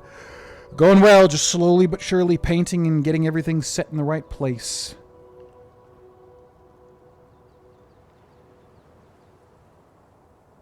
I don't know, Trey Terra, but I can agree, kind of the chaos of natural life. It's very cool. I think it's the opposite of perfect, but in a way it's perfect. Now we're getting really deep.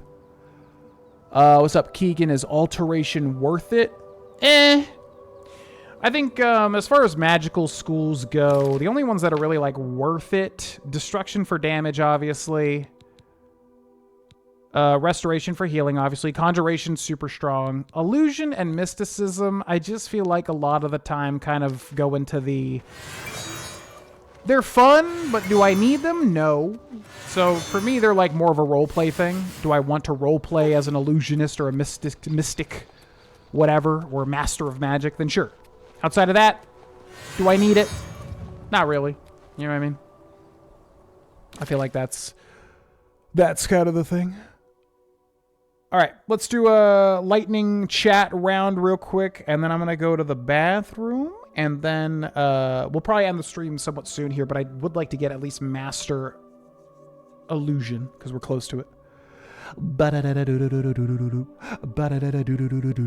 Yo, what's up, Jack? Welcome in. The new room's looking great. Thank you, thank you. What's up, B-Fox? Yeah, we're going to paint these walls. I'm going to probably put stuff all over the walls, too. Mainly to just have, like, dampening for sound, but I guess we're kind of good already.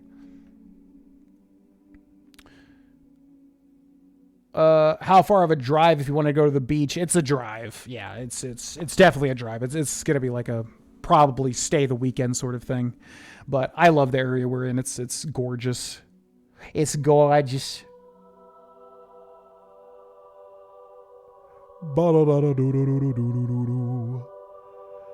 Yeah, like I said, being a perfectionist is cool because, like, you try hard, you try to be good at things. Sometimes that stands out, especially in your early 20s when you have a lot of moxie, I think.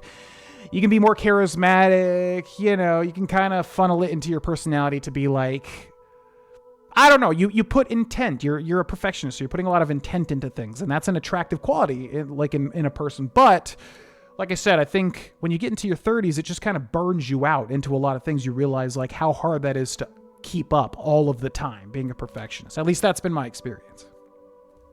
So I don't know. Yeah, and he's like, yeah, exactly. You're never satisfied because, like, yeah, like working out for the longest time, I had to do everything like so perfect. I had to put the exact right amount of effort in, and if I didn't, I would feel like, well, the workout's a wash now because I didn't put the maximum effort in. And that's bullshit. Of course, that's not how it works. Like, you put in the effort that you have with the energy that you have, and then that's a good thing. So understanding that was huge. The one guy said, want this to look perfect, and he went straight up, was like, I've never done a perfect tile job and never will. Yeah. Yeah, that would be a tough job for me to do, like flooring, because I'd probably have to make sure that shit was like perfect. I agree, Trey Terra. I agree. It's been a good stream. Why don't you use your summons? Because I've maxed out Conjuration, and basically the stream is trying to max out all the skills. So if I use Conjuration, it's not doing anything. It's not progressing towards my goal of getting 100 on all the skills. What's up, Audio Clayton? Welcome in. Yo, Adios Kez. Thanks for watching. Same to you. Same to you. Any hidden treasure recommendations? Man, we found that one. I would just say the entirety of the Shivering Isles. As far as like vanilla exploration in Oblivion, I'm not a huge fan of it. It's just a lot of caves.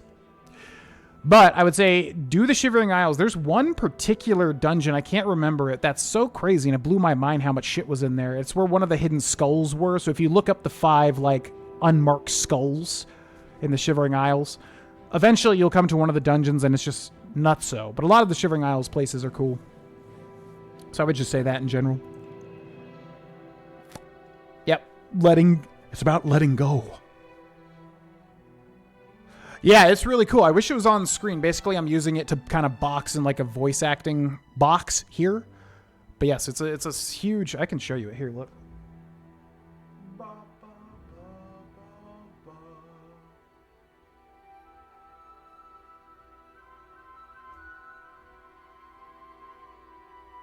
Yeah, it's basically like a huge Japanese... It's heavy as hell. It fell against the wall the other day, and it left a huge mark. But it's beautiful. It's gorgeous.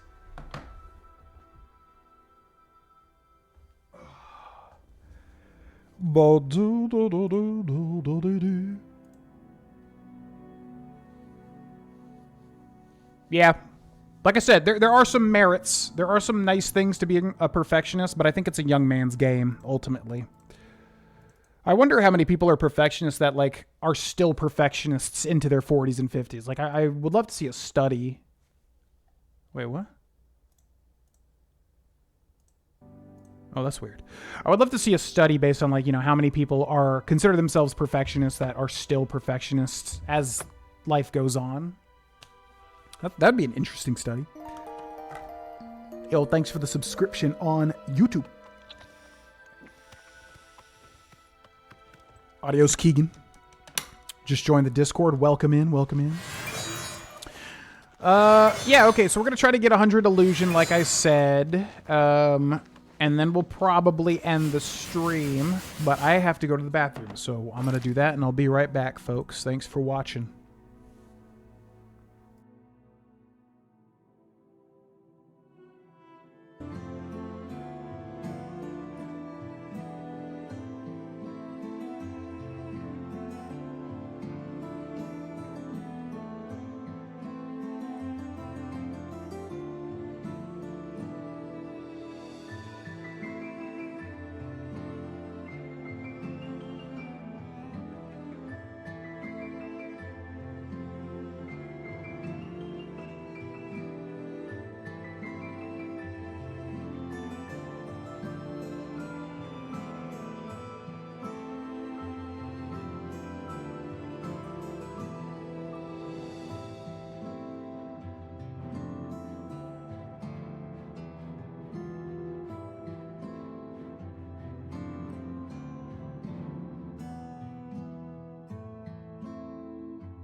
Alright. Lips and Tarn? What the hell? We discovered that? Ooh. Yeah, I just put like a random thing here because I was thinking there would be a dungeon, and there was, and it's called Lips and Tarn? That almost sounds like a fake meme name or something. Whoa, look at him go. Oh, wow. One hit kill. Goodbye.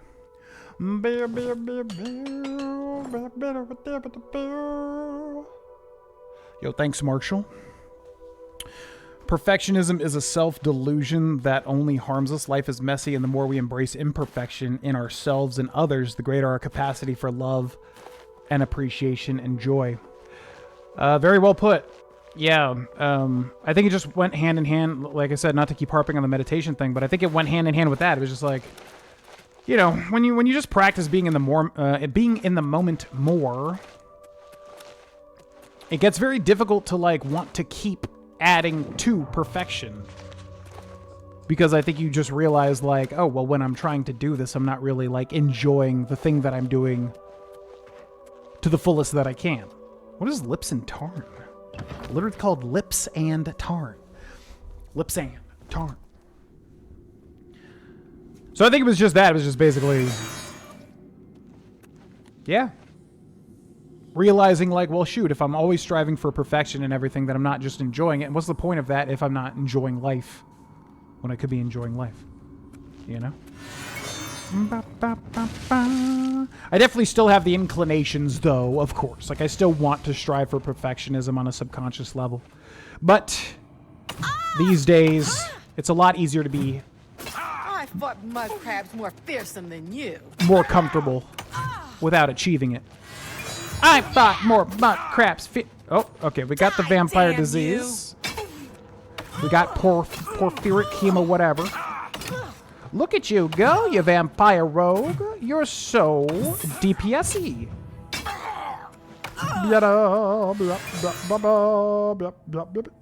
Oh, I thought we just crashed there for a second.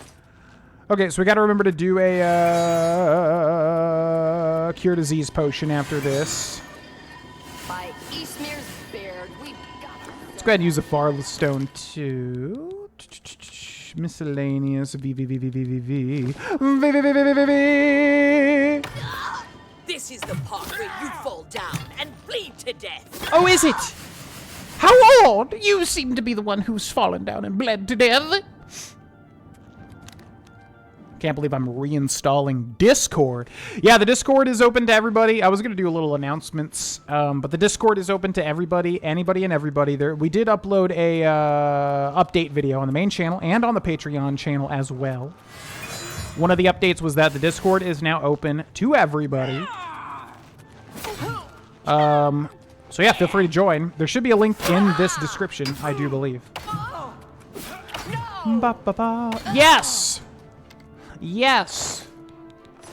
So feel free to join. Also, again, Clair Obscura Expedition 33 playthrough has started on the Patreon channel if you're wondering how to get access to it. You just need to sign up for the Patreon, and it is $1. You can sign up for $1. You can cancel immediately if that's so what you wish. And there's a pinned post. Just look for the pinned post on the Patreon. That's a lot of P's. And it will direct you to the Patreon exclusive YouTube channel where there is currently 1 episode of Clair Obscura Expedition 33 and 3 more that are scheduled. And I will be recording it probably pretty frequently because I want to stay super duper present with the playthrough because I know that I'm going to love it. Oblivion Remastered and Red Dead Redemption 2 will continue on the main channel until they are completed. We are super deep into both, but there's still a good chunk left for both. Yeah, KOTOR 2, Knights of the Old Republic 2 is going to be our next big streamed playthrough. The plan is to do probably a full month of streams. Most likely going to be Monday, Wednesday, Friday at 2 p.m. Mountain Time. Or no, sorry, 2 p.m. Eastern Time now when I get back from the gym around that time. And yeah, I'm shooting to go live every single Monday, Wednesday, Friday for a full month. And I'm basically just picking a week to start that off. But yeah, definitely going to do KOTOR 2 when that happens. So keep an eye out here and on the Twitch and on the TikTok because I'm going to be multi-streaming to all 3 once that commences, basically. And then outside of that, yeah, we'll basically just be chipping away at the home little bit by bit, getting the office ready, getting everything ready. I mean, the office is already ready. Trulax21. Thank you very much for the Prime subscription over on Twitch. Thank you, thank you, thank you. Thank you. Press block. I think I will press block. What did that do? I see nothing here that's changed. I don't see a thing. A Night of the Seven Kings, we knew you would love it. Such a great show. The Huber and the main 2 actors, but I think Lionel was my favorite character. What a breath of fresh air, man. I really cannot say how much I loved A Night of the Seven Kingdoms. Like, as soon as that opening joke happened, which I don't even want to spoil for anyone that hasn't seen it, but I'll just say it starts to play the Game of Thrones, and it starts to get epic. I was immediately hooked. Like, as soon as that happened, I was like, oh, we're taking this in a different direction.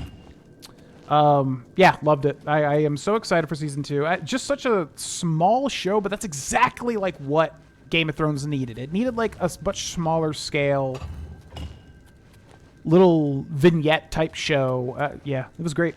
I can't wait for season 2. And I love the main actor too that plays Dunk.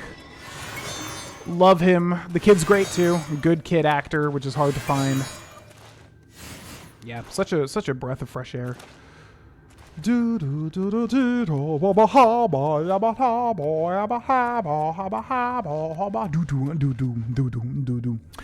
I wanted to become a vampire as soon as I played Oblivion for the first time. I literally like wanted to speed run being a vampire. And I found out very quickly just how awful it is. It is so awful. Really, really awful. Okay, so I think we just raised the stairs up to that Varlet Stone. That's what we did.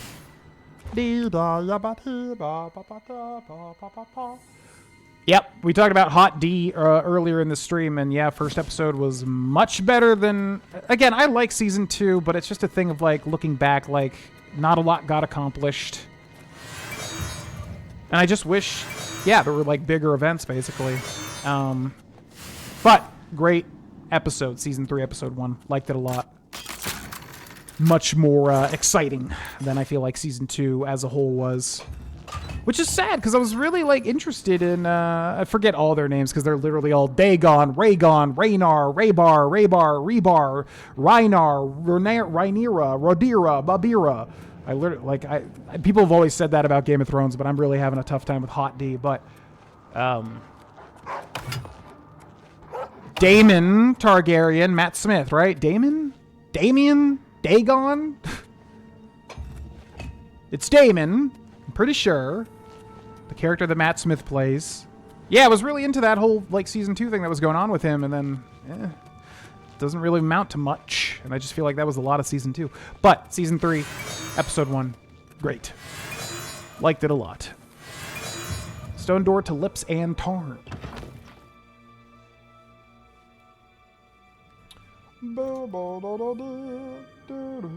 Yo, thank you, Trulax. And thanks again for the Prime, and welcome in. Welcome in. Oh, yeah, I know, yeah. I know, there was so much bitching about the 30-minute runtime. I'm like, dude, I have ADHD. Probably. Give me 30-minute runtimes every day over, like, constant 50-minute episodes of everything. I don't understand what is the need for, like, everything to be so long, like video games and everything. Everyone just, like, is dying for everything to be 1,000 years and take over your life. Give me a short in-and-out thing. I would always prefer that. I mean, obviously for, like, Hot D, it's different. You kind of have to have big, long episodes. I get it. But yeah, I didn't mind the 30-minute episodes at all. It's a much smaller scale show. It makes sense. I couldn't believe that criticism that I kept hearing about A Knight of the Seven Kingdoms. Having 30-minute episodes was fine. Let's get this over with.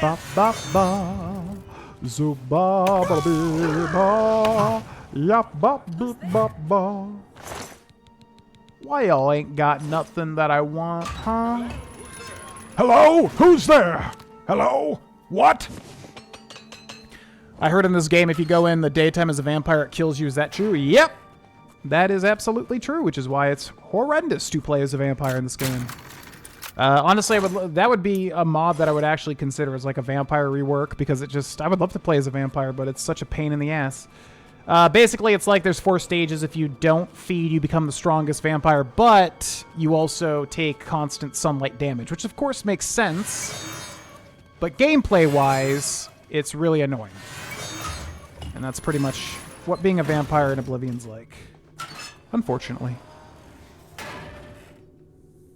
Would you ever actually want to be an Oblivion vampire, like in real life? In real life, if I was like a Twilight vampire or any sort of vampire where there's, you know, virtually no downsides, 1000%, I would love to do it. The only reason I wouldn't is if, like, Cindy couldn't be a vampire and then it's the whole thing where I have to, like, watch my loved ones die, then no, that's going to be, you know, a deal breaker. But if it's like we both could be vampires, 1000%, I wouldn't even think twice. I hate when people are like, oh, boo-hoo, I'm immortal. Oh, it's so tough being immortal. I'm like, give me that any day. I would love to have that. But yeah, if it's like Oblivion, hell no, because like you're just, you know. If you have to like actually be a real vampire where you can only go out at night and blah, blah, blah, and your skin's, you know, you're undead and all that. No, it's probably not worth. It's kind of cool, but yeah, it's probably like a nightmare logistically. So no. Your presence here will not be tolerated. My presence here will not be tolerated. You'll die. My presence here will be asserted. Oh, yes. Yeah. Ooh. Okay, who else? Who else? Die, Kerr. No, you die, Kerr. You die, is what I say.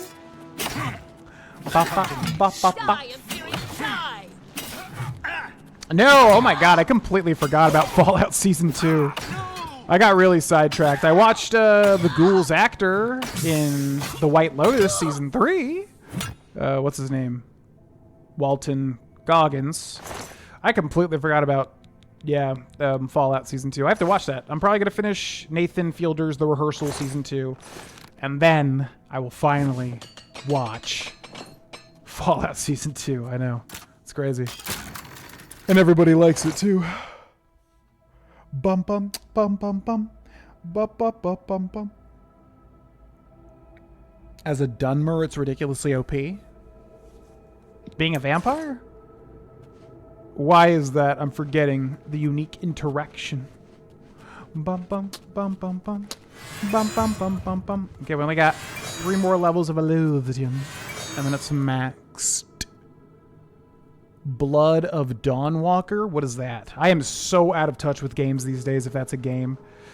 I need to be better, I know. But moving has taken a lot of my attention away from current releases.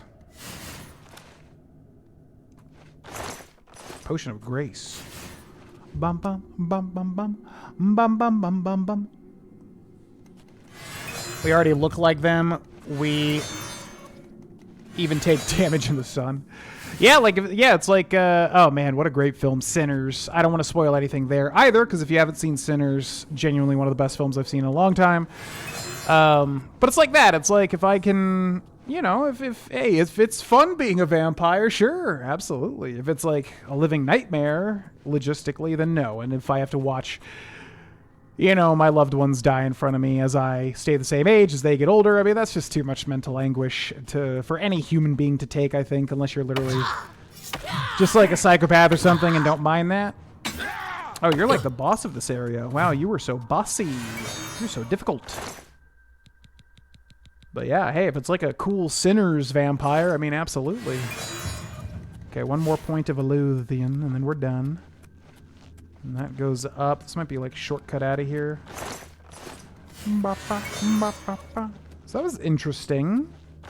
Little like vampire dungeon called Lips and Tarn. But again, just like nothing unique, man. Just put a freaking weapon in here or something. Long sword of voltage, which is cool, but it's just not unique.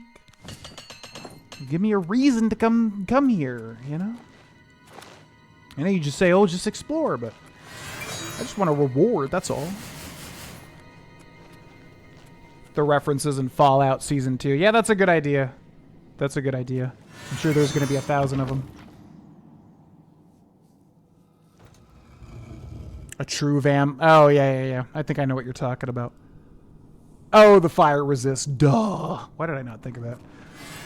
Illusion mastery increased. As a new master of illusion, you know what is and is not real, and how to fool the minds of your opponents. You can now cast all illusion spells, which you'll definitely use, absolutely.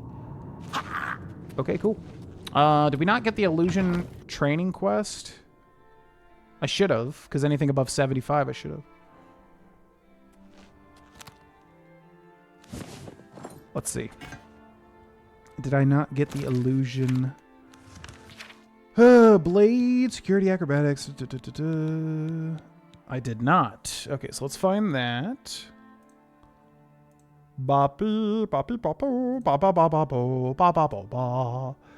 There's only one illusion trainer on expert, and that's Carahill in Anvil Mages Guild.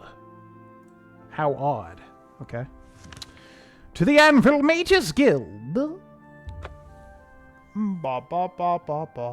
Yes, I have moved to North Carolina.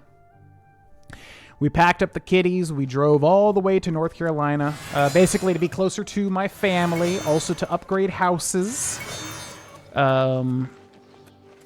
Yeah, because we're looking to start a family as soon as possible, so then being closer to family, obviously. Big help, and it was just time, you know? I think it was just time for a scenery change as well. So, yep, gonna paint this room eventually. And, new house. Ba ba ba ba ba.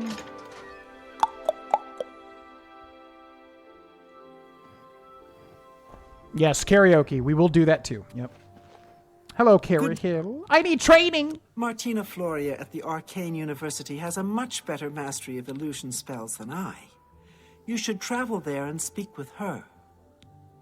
Yeah, souls being damned for eternity. Now, that's a thing, like, I would have to, like, okay, so is heaven and hell real? Okay, then my soul's actually damned. Yeah, I mean, that's a good point. Good day. That is a good point. If I'm living in a world where, like, heaven and hell is real, or having your soul be damned is actually, like, a big negative, then, yeah, I probably wouldn't go that route, because as fun as it would be in the short term, being in hell forever or whatever, that's not going to be worth it. Yeah, so in that case, no. I would not damn my soul for eternity. Don't think it would be worth. Who's your favorite Oblivion prince? Mine is Dagon. I think I answered this before, but I would say mine is Sheogorath. The Daedric Prince of Madness. All right, let's go make one more spell, and then we're going to end the stream, but I will do one karaoke song, and I already know the song.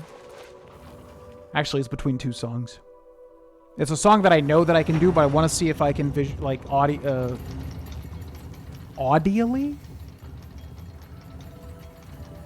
audibly hear an improvement. There it is. All right, so I think now we got to work on mysticism, right? Character, I think mysticism is the last school, 52. Yep. Okay. What is a mysticism spell? Detect life, probably. What's a good one to spam?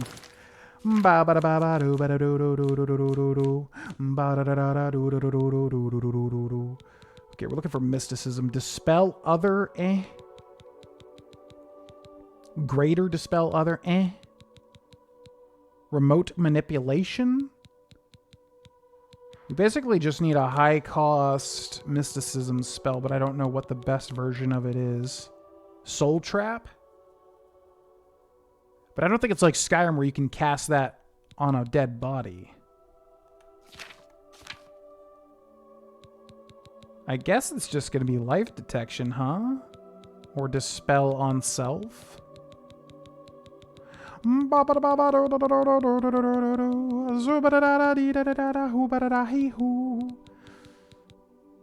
guess it's just, yeah, it's detect life. It feels like there's got to be a better spell for this, but we'll try that at first. Detect life. Let's go max magnitude.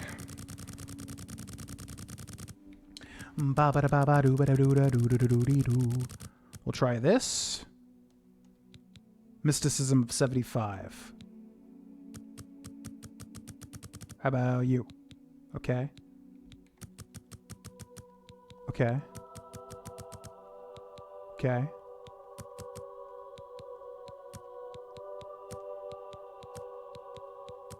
Come on. There. Okay, then we'll call this Mystic Grind. There.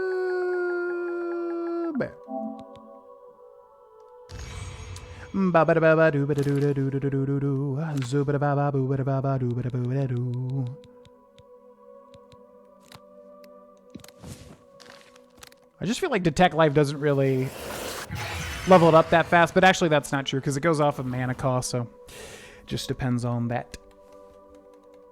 Oh, Everlong. I wonder if I could sing that now.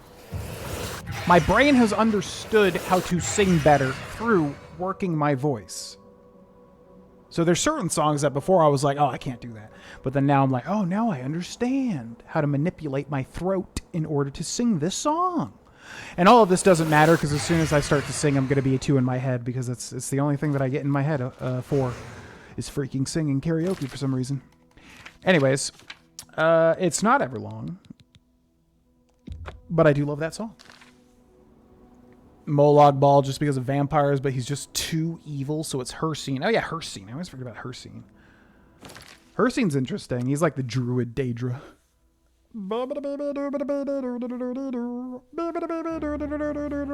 What's up, E-Bags? Welcome in. All right, that's it for Oblivion, ladies and gentlemen. We got quite a lot done. Like I said, if you want to see me play this game, check out the Patreon. Claire Obscure Expedition 33. Claire Obscure do do do do do do do do do do. Check out the Patreon. All right. So as I promised, we're going to do one karaoke song. And I got to remember how to do this.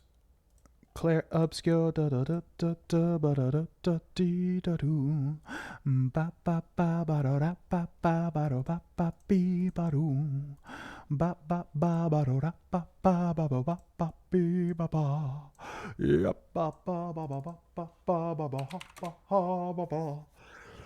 Which one do I want to sing? I mean, we might as well do the one.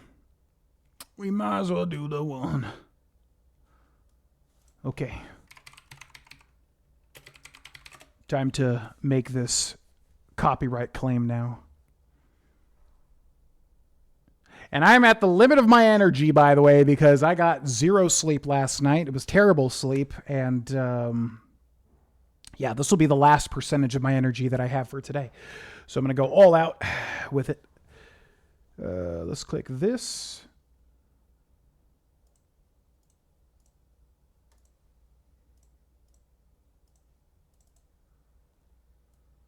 I always don't know how to balance the audio. Bum bum bum bum bum bum.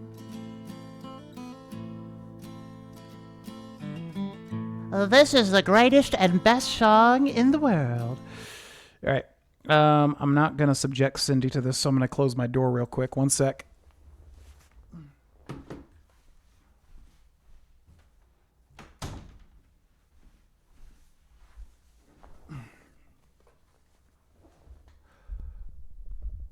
Be you angels? And we said nay. We are but gods. All right, here we go, ladies and gentlemen. I'm probably going to reduce the audio a little bit.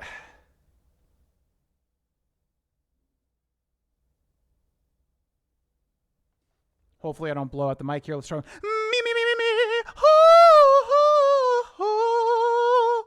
Okay. Let's do it.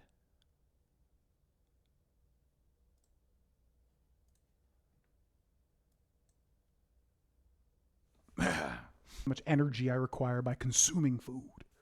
Yeah,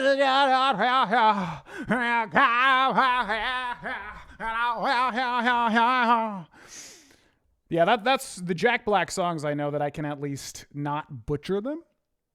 I would like to work to sing actual, other songs and nail them. But those, for whatever reason, Jack Black's vocal range is the same as mine. And I went a matter of opinion. The flute guy, I think. Did I watch the last Game Award? When even was that? No, it's all good. It's my own fault. Not my own fault, but last night I don't know. It was hot, and I couldn't go to sleep for whatever reason.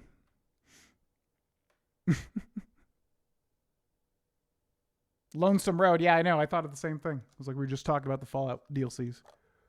Thank you, Jack. I love Child of Chris and Jack.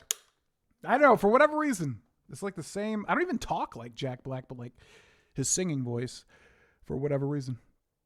Oh, well, thank you guys so much. Yeah, I know. Well, that's exactly. In that moment, I was having a lot of fun. In the beginning, I was like, oh, I want to nail it as usual. Perfectionism coming out. But then halfway through, I was like, no, I'm just going to enjoy it in the moment. And then it makes for a more fun experience, which I'm trying to get better at. It doesn't matter if I perfectly nail the song. What matters is it was fun.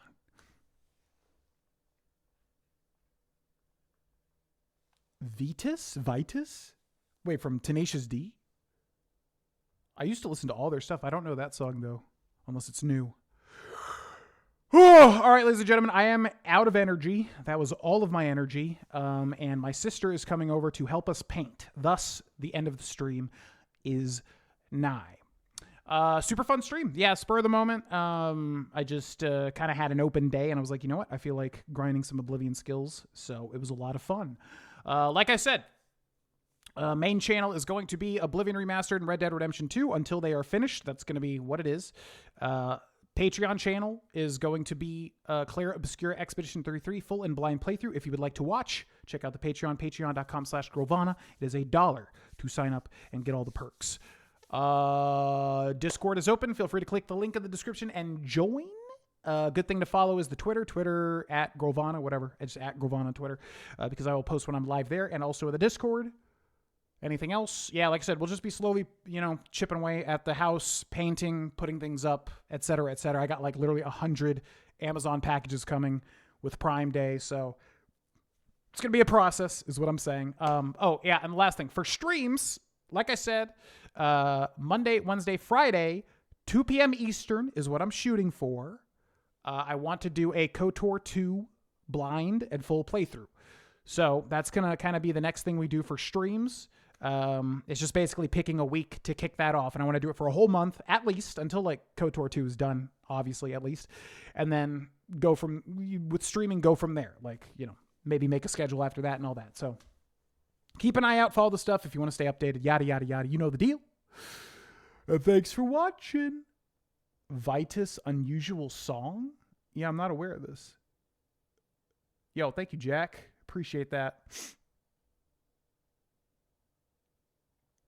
Appreciate it, guys. Yeah, I really try not to be pushy about the Patreon stuff. I know, like, constantly reminding people is annoying. It's just that I know that Claire Obscura is going to be a good playthrough, and people have recommended it, and people might say, well, why not just put it on the main channel? Because then we're going to have too much stuff, and it's never going to end, and I'm going to get swamped with too many projects at once, as usual. So I'm trying to be smart, put it on the Patreon channel, do the other stuff on the main channel, etc. So I try not to be pushy. I just know people want to see me play that game, and I do think it's worth it. So check it out if you want.